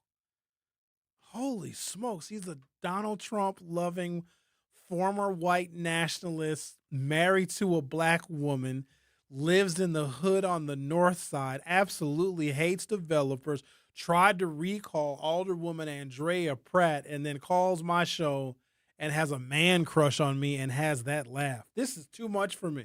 I didn't sign up for any of this, by the way. When I started out in radio, it was all very innocent. I got an opportunity on 98.3 almost 20 years ago to be a political commentator because Barack Obama had entered the race in 2007 to run for president. And the show that I was affiliated with was mostly a music show, but they wanted to offer some colorful political commentary. And so I got an opportunity on the Basement Crew on Jammin' 98.3, which used to air from 6 until 9 p.m. every Friday and Saturday night. And I would just come on and give people updates about what was going on during the presidential election when Barack Obama announced that he was getting into the race.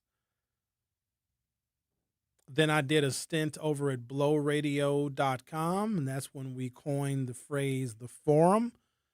Then the forum in 2012 got picked up by WNOV 860 AM. And I operated there until the summer of 2018, where irreconcilable differences between myself, my team, and management of WNOV made my continuation with that heritage radio station impossible. And then I went to a new-ish 101.7 that was located on Brady Street. Couldn't stand working with those filthy white trash hippies over there, so I left in 2019 and was just content to be a political consultant. Well, read an article in the newspaper in the fall of 2020 where a brand new black radio station was going to start because the frequency of 101.7 had been purchased by Good Karma Brands.